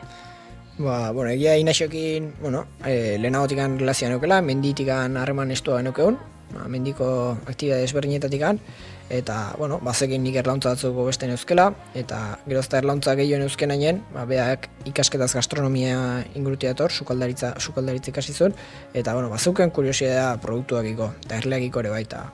Behin komentatzen, juguna izan baten laguntzea, zer da? Etorri zen laguntzea, beste behin etorri zen, gustatu nintzaion, eta, beak bai, ni bezalaxe idea zuzenik ez, eta, forma eman idea honei, eta pixkatola hasi ginen forma eman nahien, eta, haiatu zen puntu bat, ja inberrazola apustu serio bat, edo beste maila baten jarraitu proiektuakin. Eta, apustu serio xoitea erabakien hon, da, hortxe gailtza hoi bide bihurtzen, o bihurtuta, edo fase hortan. Esan duzu, akaso Inaxio beste alor batetik zetorrela, gastronomiaren alorretik gehiago, berehala ikusi zenuen, bai zuk zenekarren bidea eta berak zenekarrena uztartzeko modukoak zirela? Egia esan, momentun ni nintzen jabetzen zertan eginen igual. Ni uste prozesua jundela iten jungeana, eta, azkenen bakoitzak beretik aportatze du, eta Inaxioak egia proiektua bere jakintzatetikan da bere ideatetikan pio bat aportatu izan diola, eta aportatzen jarraitzea jola. Eta hor pentsatzen dute izango dela, ez? Lehen esan duzu oraindik ere kuriositatea jarraitzen duela eta beti dagoela zer ikasia, pentsatzen dut hor ere orduan eta gehiago sakondu, orduan eta bide gehiago zabaltzen joango direla, eta hoietan aurrera egiteko hartu duzuen erabaki hori badela, ikusten duzuelako oraindik ere badagoela egiteko bidea. Du dio asko dago indikan zabaltzeko, asko dago ikertzeko, eta kuriosia asko dauzkeguke bai jakinaiekok. Egia azkenen lan mundun sartzezean hortan, dinamika hortan, azkenen beti presakao, beti sua itzaltzen gabiltz, beti atzeaetikan, eta nahi baino denbora gutxigo eskaintzei hau, gure kuriosia horiek asetzei. Baina, seguro asetuko iteula eta sortuko jola berrik. Lana aipatu duzu, nolakoa da zuen egunerokotasuna, gutxi gora bera horrela entzulei azaltzeko? Eguna, iaia goizetikan, ja eguraldia ibidaztega, eta eguraldian arabera, plan bat edo beste ateratzea. Aurretikan antolatzen saiatzea, baina egia da goiza bitarte ez deula jakiten zehingo deun. Azkenen erlauntzak irekitzeko eguraldiona behar deu, temperatura egokia behar deu, orduan, egia da erlauntzak gaur egun toki ezberdinetan dauzkoela kokatuta, Gipuzkoa, Bizkaia eta Araban, eta orduan bai aprobetxatze deula eguraldi ezberdinak erlategi bat edo bestea bisitatzeko. Eta gero, betiko azken momentuko aldaketak, eta horrek. Ez da, egia esan ez daukeu gauza bat oso, ez da lan bat oso rutinarioa, aldiro desberdina, eta ez dau jakiten bi hartzen duen. Eta eguraldi baldintzek erlauntza irekitzeko baldintzatzen duten bezala, eguraldia berak erlauntzari ere eragiten dio, esan edut, baldintza batzutan edo bestetan dagoen erlauntza batek notatzen duzu ezberdintasuna batetik bestera?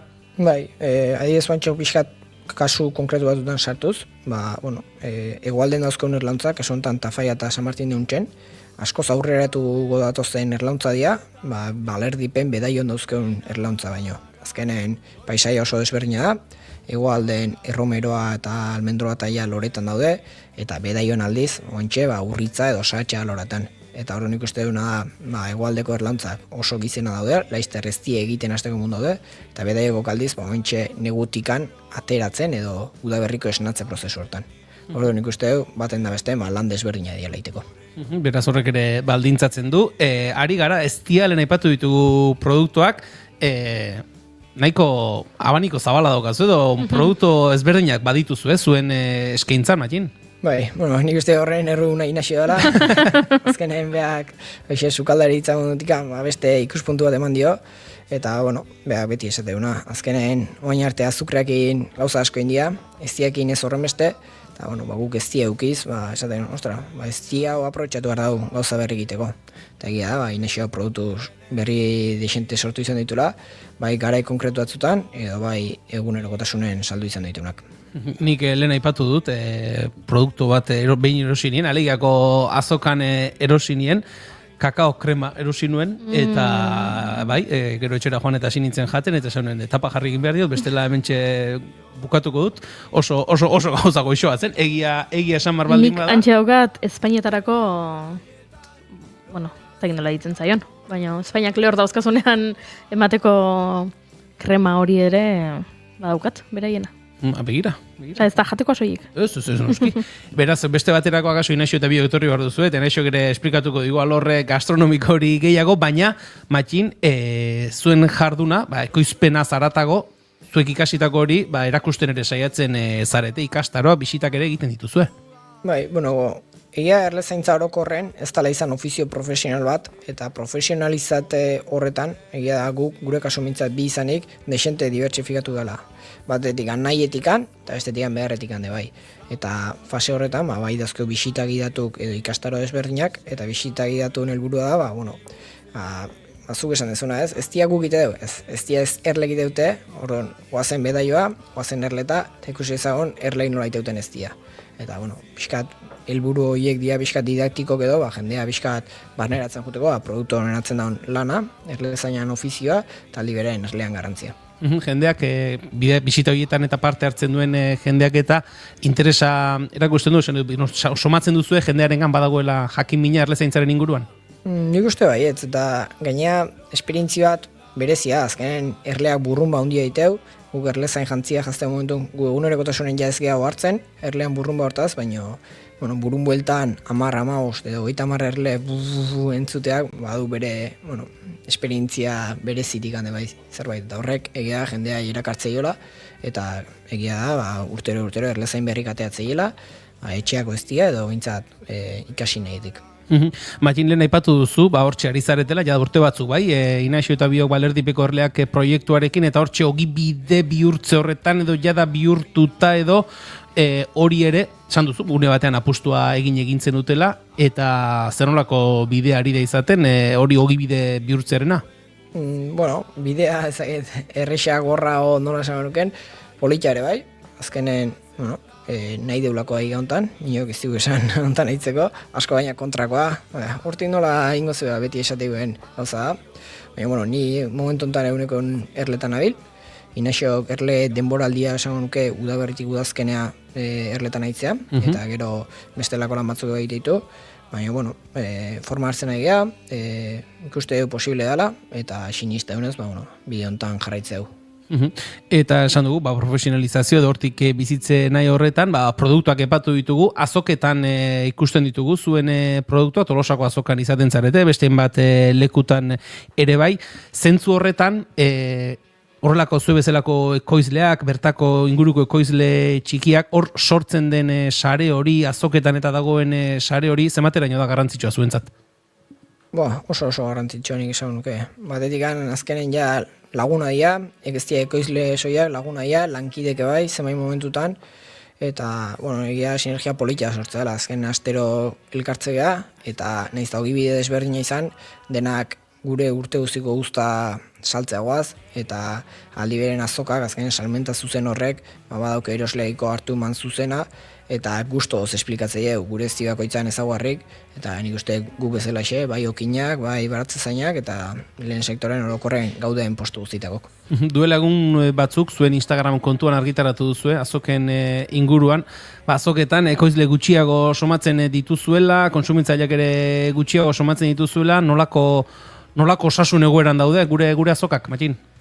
Nik uste geisten dihoazten, egoera gerozta txarragoa dela, ez dela erosle kontua garrik, baizik eta orokorren gizartean hartzen nahian norabidea bastante desberdina da, lehen geneukiko.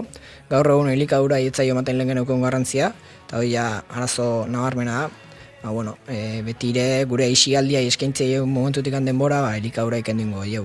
Orduan, gure produktuek baloratzekoa zaila izatea. Azkenen azokan salmenta zuzena da, gauden ekoizleek gutxigia, horre belaunaldi aldaketa baten beharra dago, inorrek ez du nahi sartu edo etzaile uzten sartzea, dauden arazongatikan, eta ikuste batetikan erosle falta, eta bestetikan ekoizle faltare bai.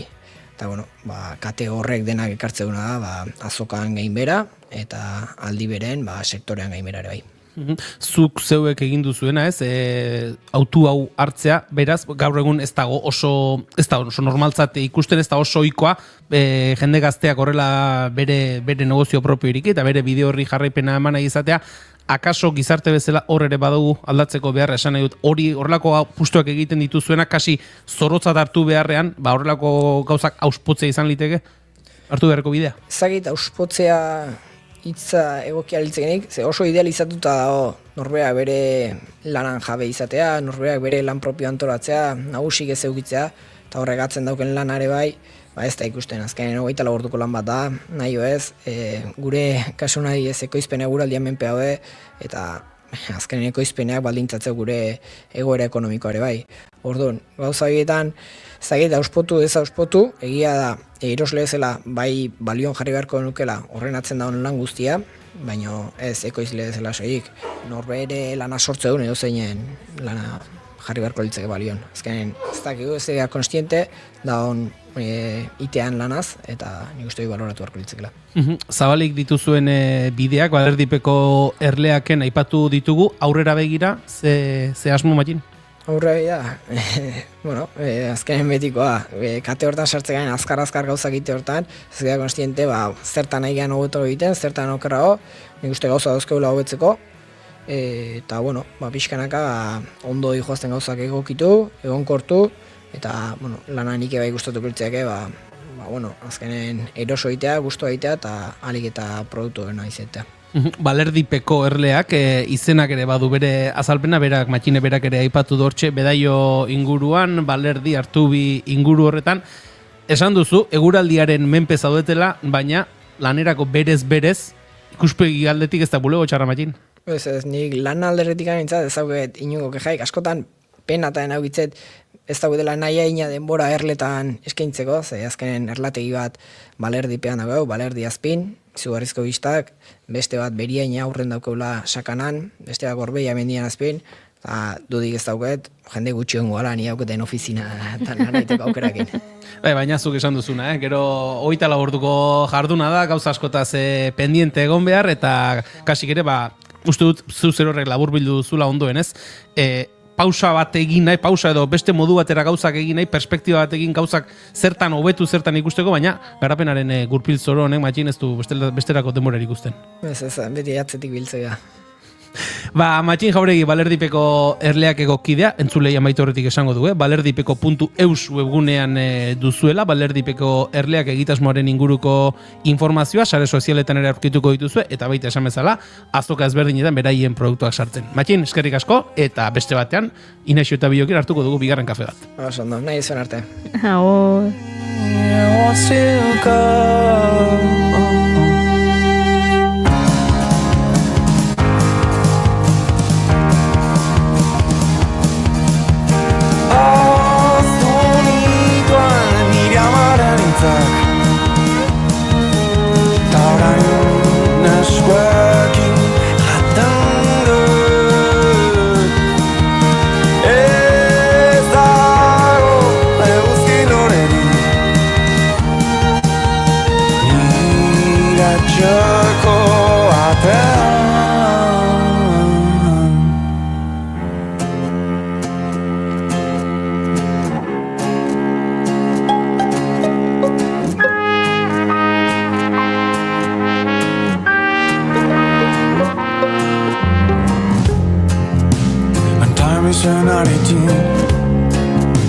I'm way up pretty good.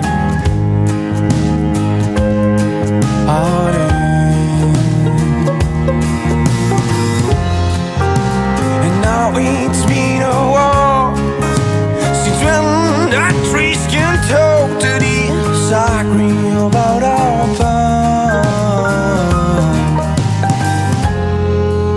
My fellows, they're apart, and they don't seem to fear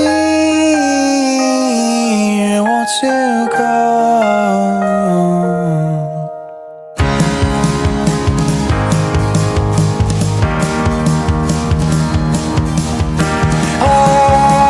Azunituan iramananitak Toren eskuekin jaten dut.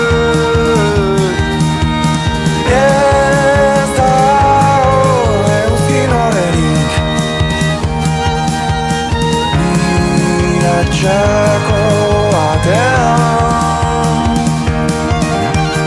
ez dago euskilorerik nire txeko batean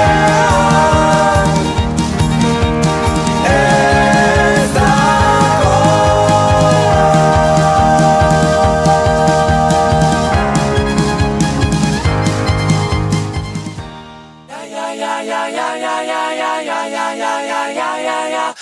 Zigor, klasikoak prest?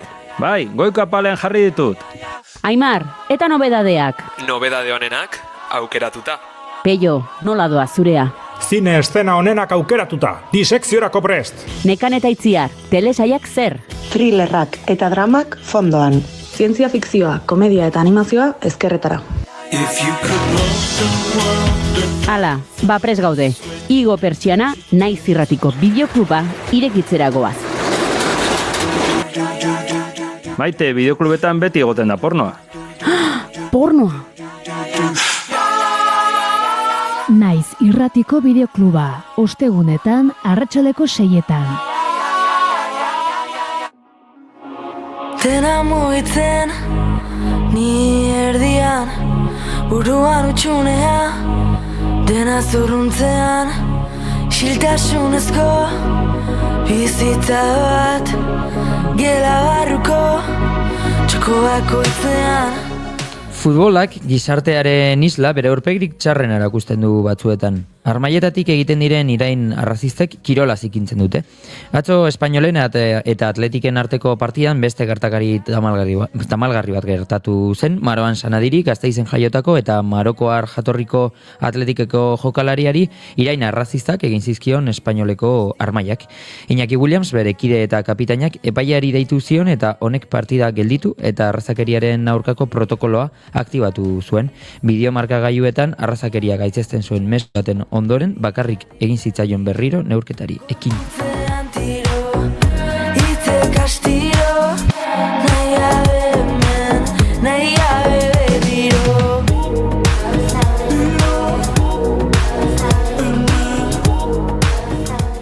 Ez da lehen aldia izan bertan, Iñaki Williamsek irain arrazistak jasan zituen estadio berean 2008an, eta epaiaren atzoko jarduera positibotzat jo zuen Williamsek, baina ezin du ulertu ekintza horiek errepikatzen jarraitzea.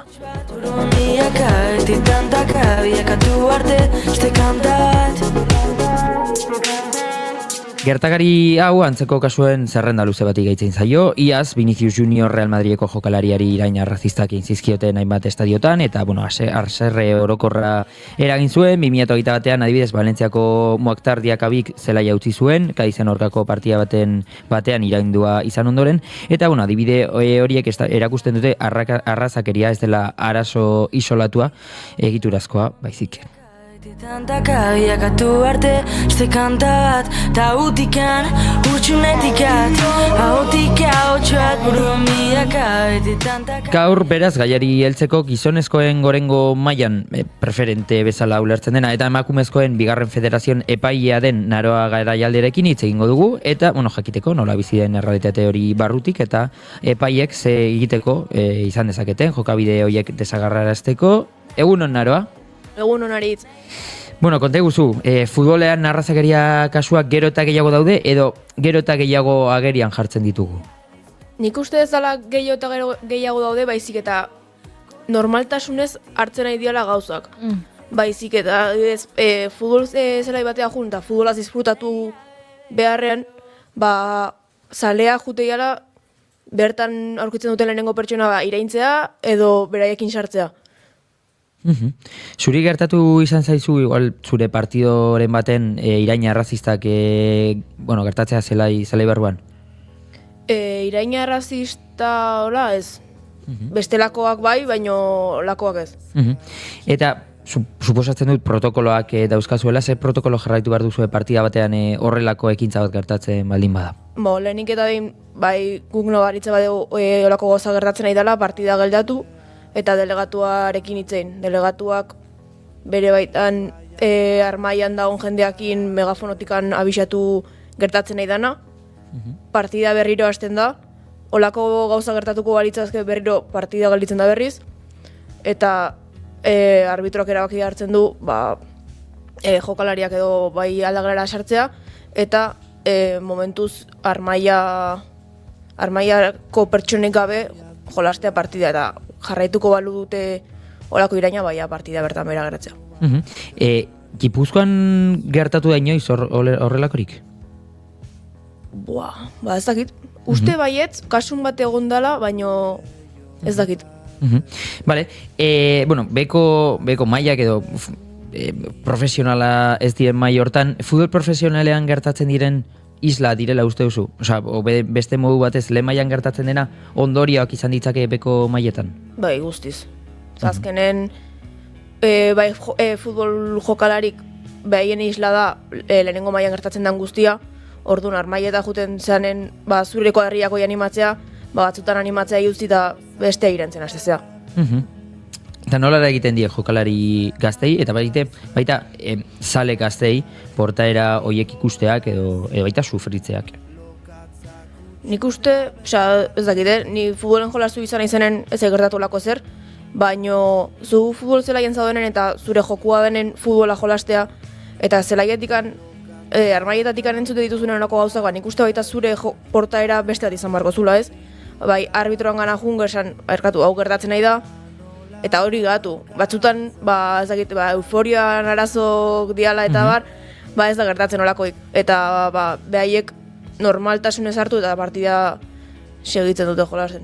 Hori jokalari eragiten die, baina baita ere egiten die, inguruan armaietan dauden, jokalari horien familia, lagunei, ez hori bakarrik zuk iraintzen duzunean jokalari bat, ari zara mina sortzen duzu, eta mina sortzen diozu ez pertsona horri bakarrik ingurukoei baita ere, nik ikusi izan ditut horrelako irainak askotan epaiei edo arbitrei egiten zaienak, ze hori ere beste gai potolo bada, eta ondoan epaiaren ama egotea, eta ama sufritzen, eta ikusten duzu, ze ari dira, zure semea edo zure alaba ezagutzen ez duten pertsona batzuk, irainka berari, eta zu bere amazara eta hortxe zaude, hori dena entzuten, izugarria. Nik adibidez aitak esan ziten, oso ondo arbitro izan ezu, baina nien ezin jungo zure partidu ikustea. Osea, naiz kapazea izango armaian eseri eta derrepente baten guraso batek edo norbaitek zuri zoz esatea. Azkenen, pertsona baten gatikan, kriston trifulka sortza da. Eske hori oso meloi erraldoia da, ze justo kasu honetan hitzaiten egara iraina arrazisten inguruan, baina ez futbolean orokorrean oso kirol violentoa da baita armaietan eta askotan gertatzen da hori, osea, naizta igual iraina arrazista batez izan, baina irainak daude super normalizatuta futbolean eta euforia dagoelako normalizatuta eta egin euforiatik justifikatzen direlako horrelako jarrerak, ez da? Hori izan daiteke bizitzen delako futbola oso intentsoki. Eta egian, beste ekintza batzuk, ezagit, dantza ikuskizun batera edo antzerki batera joaten zara eta egin ez zain intentsoki bizitzen hori izan daiteke, euforia izan daiteke. Izan daiteke, baina ez dut uste igual, hortan beste gai luze bat daukagu mai gainean, baina euforiak ez luke zertan ekarri behar violentzia. Ez noski. Naita ez, zena euforia positiboa, de hecho, nire ustez euforia sentimendu edo egoera positibo bat bezala hartu beharko genukela, baina hortik violentziara pasuga dago. Ez da iguala. Ez da iguala, baina bai, euforiaren konsekuentzia edo ondorioa da hori argi dago. Bai. Aipatu duzu protokolo bat badagoela, helburua dela azken finean, partida etetea azkeneko pausoa izango litzakela, ez? Lehenengo badaudela beste pauso batzuk. Honek esan nahi du, protokoliri sortu balin badagoela kezka bat federazioetatik eta klubetatik, ez da? Bai, hori da, azkenen berei baita nahi dutena da gu futbolaz gozatzea jokalarik egiten duten bezala eta futbola ikustea doan beste pertsona bate bezala. Azkenen dirutza bat horrentzezu futbola ikusteko eta area jun eta partidua suspenditzea bi pertsona daudelako beste bati iraintzen, netzako lotxagarria da. Azkenen, igual, uste dituzu 80 euro partidu bat ikusteko, eta ezin dezu disfrutatu. Eta hain zaila da, atzoko kasua ez, Espainolen zelaian gertatu zen hori. Hain zaila da, gaur egun erakusten digute futbol zelai batean, telebista dagoen futbol zelai batean, lehen mailako partida batean, dena erakusten digute. Ikusten dugu, nahi duguna, nahi ez duguna, dena. Hain zaila da jende hori identifikatu, eta ezjakintasunetik egiten du galdera, eta futbol zelaitik kanpora ustea. Hain zaila da, ez dakite? Printzipioz ez da hain zaila, ze beste gauza batzutarako jendea identifikatzen da, eta eske kamara daude. Adibidez, amabesan daude, kamara jarrita, esplizituki herri armaian, jendea identifikatzeko, eta jakiteko ze pertsona egiten duten gauza bat, eta gero hortaz, gero hori baita beste gai bada, baina muntai polizialak egiten dira, eta jendea identifikatuta dago. Badakigu klubak eta hartzaintzak badaki ze jende egiten ditun ze gauza. Gauza hauek identifikatzeko bai medioak badaude, baina duela gutxi zen, Realeko jokalari batzu iran berotzen ari zirela, ez dakiz, Valentzian zen? Valentzian zen. Han ikusi egiten da nor ari zen, oiuak egiten, ez dakit, hain zaila da jende horri esate batzu, etxarra gehiago futbol zelea. Honetan bintzat etxarra sartuko, bestetan, esan dut Valentziaren aldetik, klub bezala, pertsona honek ezin duen sartu, punto. Ez du konponduko arazoa, baina bueno, hoiek behintzat ez dira gehiago joango, eta uste dut eredugarri izan beharko luketela klubek zentzu horretan, eta sentsazioa ematen du, horrela kanpotik, gehiegi jakin gabe, beraien esku dauen guztia behintzat ez dutela egiten. Nabaritzen dira desberdintasunak kluben artean? Klub batzuk serioago hartzen dituzela horrelako gaiak besteek baino, edo antzeko? Bueno, nik uste antzeko, azkenen olako gauzutako nahiko jante izan marzea, ez zure armaia pertsona bat iraindu eta ez, nola ez dakitzen dan, hola xe uste, nik uste ez. Eta ez talde batik baita, dilema handia izan barko epaile batentzako, claro, protokoloa aktibatu behar da, eta egongo jendea igual esaten duena, baina ez da nahikoa, no? Adibidez, beste unean atzo gertatu zena Korneian, ez da nahikoa, partida etetzen duzu, baina igual partida amaitu behar duzu, edo beste un baten jarraituka partida. Claro, baina epaile batentzat ez da erreza eraki hori hartzea, hori zuk esan duzuna, jende asko dago armaian, jendeak ordaindu du bere etiketa edo bere abonua edo dena delakoa, bi taldeak etorri dira, claro, hor presio badago baita epaiaren gan, ezta? Bai, baina azkenen federazioak esate bali maizu gehien gaina lehenengo mailan, esate bali maizu hau da gertatzen dana eta hau da inberdezuna, azkenen gero zutzako baita kriston marroia da hau ez bali mazu betetzen. Eta beraiek adiez atzo ondo markatu zuen epaileak gurutze batin oidala arazo, bueno, insulto rasistak edo jasa ditulako pertsona batek, gurutze batin jakin denak ze gertatu dan, delegatuak intzein, eta gero zuk esan ezuna pantailan azaldu, eta momentu hortan partida pixkateten. Jarraituko balute iraina, baina aldagelazoaz, eta... Ez da erraza izango askotan, ez? Epailearentzako ere epailearek presio asko jasoko dituzte. Ez da inbesterako, ez da gizer, eta azkenean klubaren neurri batean esateko, klubaren irudia ere badagoelako hor, eta delegatuaek eta klubetik ere, etenaldi horretan, epailegan hurbilduko dira, eta ziurrenik egongo dira kasuak, nun epaileek presioak jasan dituzten, partida normaltasun baten barruan jarraitu dezan. Eta kontzientziazio kanpainak existitzen dira futbol basean baita. Bai, azkenen gure ez, baina federazioan zera da, jokalaria bai alde batetik protegitu, ez gertatzeko lako gauza, gero jendeak zeiten du, ja hoi ez da gure esku, eta ez da federazioen esku, baina gehien bat saiatzen da, eta zu futbol zelaia zoazenen, askotan daude posterrak arrazekeriari ez, daulako gauza ikusten dira, baina gero azkenen, aldu izan pertsona bat hasieran eta gero armaian erdia berakin batea jarri eta azkenen kriston iskanbia sortu. Hor, adibideak edo erreferente honak edukitza izugarrizko garrantzitsua da, ikusten ditugu noizean behin agertzen zizkigura viralizatzen direla, ez dakin nongo partida baten, eskola arteko futbol partida baten, jokalariak 9 urtekoak eta gurasoak elkarri mokoka 9 urte dituzten umen futbol partida baten, futbol partida hori ez doa inora. Hau da, esan nahi dut, zure bizitzak berdin jarraituko du aurrera, zure semeak edo alabak irabazi edo galdu partida hori. Ez da ezer aldatuko, ez gara, ez dakit mundu mailako futbol txapelketa baten finalazari, eta hala ere, zure semea, zure alaba, antxe dago zelaian, eta zuari zara mokoka beste guraso batekin. Zer ikasiko dute zure ondorengoek, zure seme alabek zer ikasiko dute, onartuta dagoela, armaietan hori egitea, bestea iraintzea badela jolasaren parte, beraz hor, kanpainak bai, garrantzitsuak, baina hori xegu, helduok adibide izan behar dugula gaztetxoentzat, eza? Hori da. Azkenen atzo baita gero Korneiako armaia, niretzako jarrera lotxagarriak izan.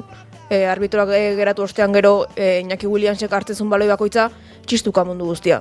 Azkenen zure jokalari bat salbatu ez, baino behai protegitzen naizea, eta jartzen dezun mezua armaian partetikan txistuak dira. Bai. Hori oso gorra baita izan zen. Osa, esplikazina, claro, jokalari batek egiten du aurka, arrazakeria egoera horren aurka egiten du, eta gainera, presioa beragan jartzen duzu, ez dakit. Bai. Eta, bestalde batetik, nabaritzen da portaeran ezberdintasunik kategorian o adinaren eta sexuaren arabera? Nik uste baiet, azkenen nik arbitatzeten kategoria preferenten, gurasoa jun beharren gehien bat juten dira kuadriako lagunak, eta hor bai nik uste nabari dela gehiago, igual ez arrazakeriaren insulto, baino bai protesta gehiago, gero gurasoak dira igual lasaiagok, baino nola dira dakaten adin bat, kuadriako juten dira. Da normalan izaten da, larun bat atxaldea, atxaldeko 6 partida. Orduan, alkola medio baita. Askotan alkolak,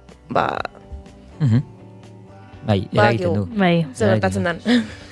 Eta amaitzeko, ze mezu bidaliko zeniek oraindik ekintzaile justifikatzen edo minimizatzen dutenei? Nik uste ekintzaileak ezin dela justifikatu, eta gehien bat, futbola ikuste bali mazoaz disfrutatzeko ikusten aizeana, ez? Eta zure taldea animatu edo taldea ikusteaz bali mazoaz futbolaz gozatzeko. Eta denok batea aldeula lortu joko garbiogo bat, eta horrekin nik uste gehiago gozatuko deula futbolaz eta gehiago disfrutatuko deula etorkizun baten. Naroa Garaialde, epaia, hemen izan dugu Naiz Irratian, bigarren kanfean, eskerrik asko etortzeagatik, eta espero dugu, arazo hau alik eta lasterren amaitzea, eta armaiak armaian modu baketsuan bizi alizatea. Hori da, eskerrik asko. Horren arte.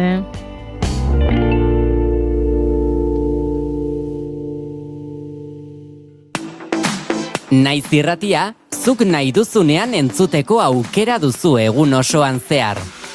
Bai irratia piztuta eta baita online ere. Goizean goiz hasi eta gauera arte, informazioa, musika, kultura eta beste 11 gai jorratzen ditugu zurekin. Egunon Euskal Herria. Goizeko 8 eman berriak egunon deizula. Egunon guztia. Arratsaldean. Arratsaldeko 8 dira. Ongi etorri naiz irratira. Irratia.naiz.eus webgunean sartu eta goiko banerrean agertzen den zuzenean entzun botoia sakatzen baduzu, une horretan bertan eskaintzen ari garena bertatik bertara gozatzeko aukera izango duzu. Zer zarte, kamionetan, kamioian ere musikakin eta juten diran eta bai. Ez dakit, korri pixkat ere egin beharko du, ze gainera Goiuri azken aldien entrenatzen ibili da eta uste dut. Denbora guztin ez du balio, kamionetan sartuta. Ilusio guztiak animatzen diteu korrika egitea. Ondo izan. Joaten zaren lekura joan da, eraman ezazu naiz irratia zurekin.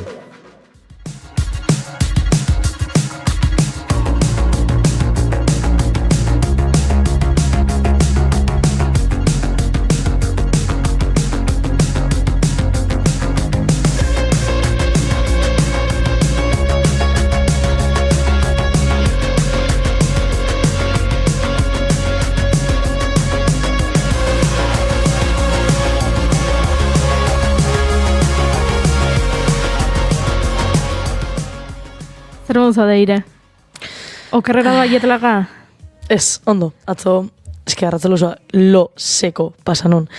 Eta non, gauean ez lo ekingo, bai, jarren izan lotan 11 eta seko indelo, así que nahiko ondo. Baina, bueno. Beraz, esan liteke, atzo arratsaldetik gaur goizer arte lo egon zarela. Bai. Osea, nire egoera hori izan da. Jet lag, ditzai hori. Joder. Gaur aldera bat egin behar dizute ire. Atzo, Nova Yorken, Saturday Night Live, bai, telebista saio mitikoak 50 urte bete zituen, eta festa egin zuten. Ekarri duzu Estatu Batuetatik ideiaren bat bigarren kafearen 1000. saioa ospatzeko? Hauek, gujunginan Jimmy Fallonea, ikusle bezala astelenean, eta bertan aipatuzun kantatu bertuela Miley Cyrus, Lady Gaga, ez dakize, eta hiri osoan ziartu den banderita pilua SNL bertamar, ikurrekin. Ez dakit, makrofesta handi bat indue, Miley Cyrus eta Lady Gaga kantatzen, hori ona izango zan hemen, baina hemengo beste biolako. Deituko diego, karrizketa guztikoetan etortzeko. Galdetuko diego bidanik, Miley Cyrus holtza gainean da izugarrizko monstrua. Holtza irentxi egiten du, nik Miley ikusiko nuke aurrez aurre noiz baita. Dena itak ditzion bezala, Cyrus Mileys. Cyrus Mileys. Eta Tolosa enpapelatuta ikustea, bigarren kafea 1000. Programa, eta Tolosa osoa. Euskal Herria. Banderolak. Bueno, Euskal Herria osoa bai. Banderolak inberdia. Leku guztietatik entzuten gaituzte, así que leku guztietan jarri beharko dugu. Pentsatuko dugu, ze entzule, gaurkoa da 922. 1000. Ez dago hain urruti. Pasa zen. Ez zen pasa. Lehenago ordea musikariaren 1000. ospatu behar dugu. Badakit, Iker Gurrutxaga gure lankidea ari dela zerbait prestatzen, eta 1000. ere ospatu beharko dugu, baina, noski, bigarren kafearen 1000. ere historikoa izango da, eta berezi izango da guretzat behintzat, eta ospatu nahi dugu nolabait beraz entzule. Ideiaren bat balin badaukazu. Idatzi lasai, bigarren kafea abildua gmail.com elbidera. Idatzi txatean. Idatzi gure Instagram kontuan, gure Facebook kontuan, gure Twitter kontuan. Bueno, leku askotan topatuko gaituzu. Idatzi, bidali WhatsAppa, mezua nahi duzuena, eta kontatu, zuek zer nahi duzuen, zer ikusi nahi duzuen 1000. saio horretan, ze ideiak berditugu. Egia da, Eirek Lady Gaga eta Miley Cyrus proposatu dituela, eta nahiko zaila ikusten du da nik hori, baina Julen beste artistaren bat agian? Artista ekarriko ditugu. Nik eskakizun badaugat egun horretarako. Ez etortza, jai egin nahi duzu? Dantza egin berrek izatearekin balio dit. Ba, animo. Ez dago, ezki, dantza... Zerbait Nik ez dakidan zerbait dakizu? Ez, baina dantza egunero egiten dugu, eta ardon... Baina 5. erean holtza aurrean egin behar izan genuen dantza eta txidan grazia zipitzik egin. Bale, oso ondo, ez dugu dantzarik egingo, edo agian... Esan duzu, grabatuta geratu da, Edo, agian, dantzari profesionalen bat gomidatu beharko dugu, koreografia egitera gure sintoniarekin, eta guk beste zerbait egingo dugu. Bai, eta jai matematia zuere ondo. Ez jai ez, egon behar duzu 1000. saio horretan. Zuri zerbait bururatzen zaizu horit? Bastakit, entzulek nahi baldin baute kriston tarta erraldoi bat ekartzea, guregatik ados, tortilla, kroketa batzuk ekartzea. Hombre, kroketak bai, ez? Kroketak beti. Han jarriko dugu norbait kroketak egiten. Begira, ez da txarra. Azkenen, 1000 saio hauetan lagun asko egin ditugu, eta orduan agian balerdi peko erleak proiektuko lagunak etorriko dira eztiarekin, agian Javi Rivero ere aritu da gurekin urte hauetan, agian sukaldatzera, kozinatzera etorri beharko da. A ber, Agian indiok erretorri beharko da bere pastatekin, agian gorkak sukaldatu beharko dut. Inigok proposatzen duela kuantum batekin joatea eta piraguan egitea 1000. programa. Piragua batetik? Piragua batetik 1000. bigarren kafea. Izango litzateke, wow. Epikoa. Write my name in the sand. Talk to myself for hours. Yeah, say things you don't understand. I can take myself dancing. Yeah, I can hold my own hand. Yeah, I can love me better than you can. Can love me better. I can love me better, baby. Can love me better. I can love me better, baby. Can love me better. Ez dakit piraguatik egingo dugu, baina zalantzarik gabe musika egongo da. Gure irratsaio honetan musikak garrantzi handia duelako. Dantza egongo da, naiz eta Julenek ez duen dantzarik egingo. Norbaitek ziur dantza egingo duela. Orkatila bihurrituko. June bezala. Beste zein. Aien Junek egin beharko dugu dantza. Bihurritu txiki bat horrela erdi errenka joateko nahikoa da. Dena dela, esan dugun bezala, entzule bidali zuen proposamenak gu hasi garelako amesten 2. kafearen 1000. saioaren festarekin. Ze 1000 irratsaio egitea, Alan Makala egunero hementxe gode, astelenetik ostiralera, zuzenean, zuekin eta bihar ere hementxe izango gaituzue, beraz, zuen zai egongo gara, kontutxo asko dazkagulako, zuekin elkarbanatzeko.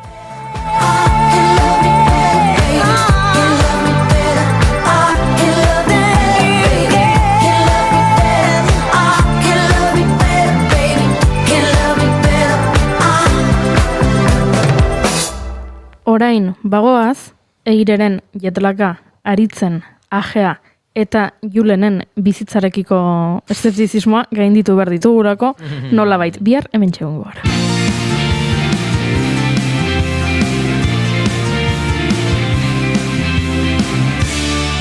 Keep calm and 2. kafea.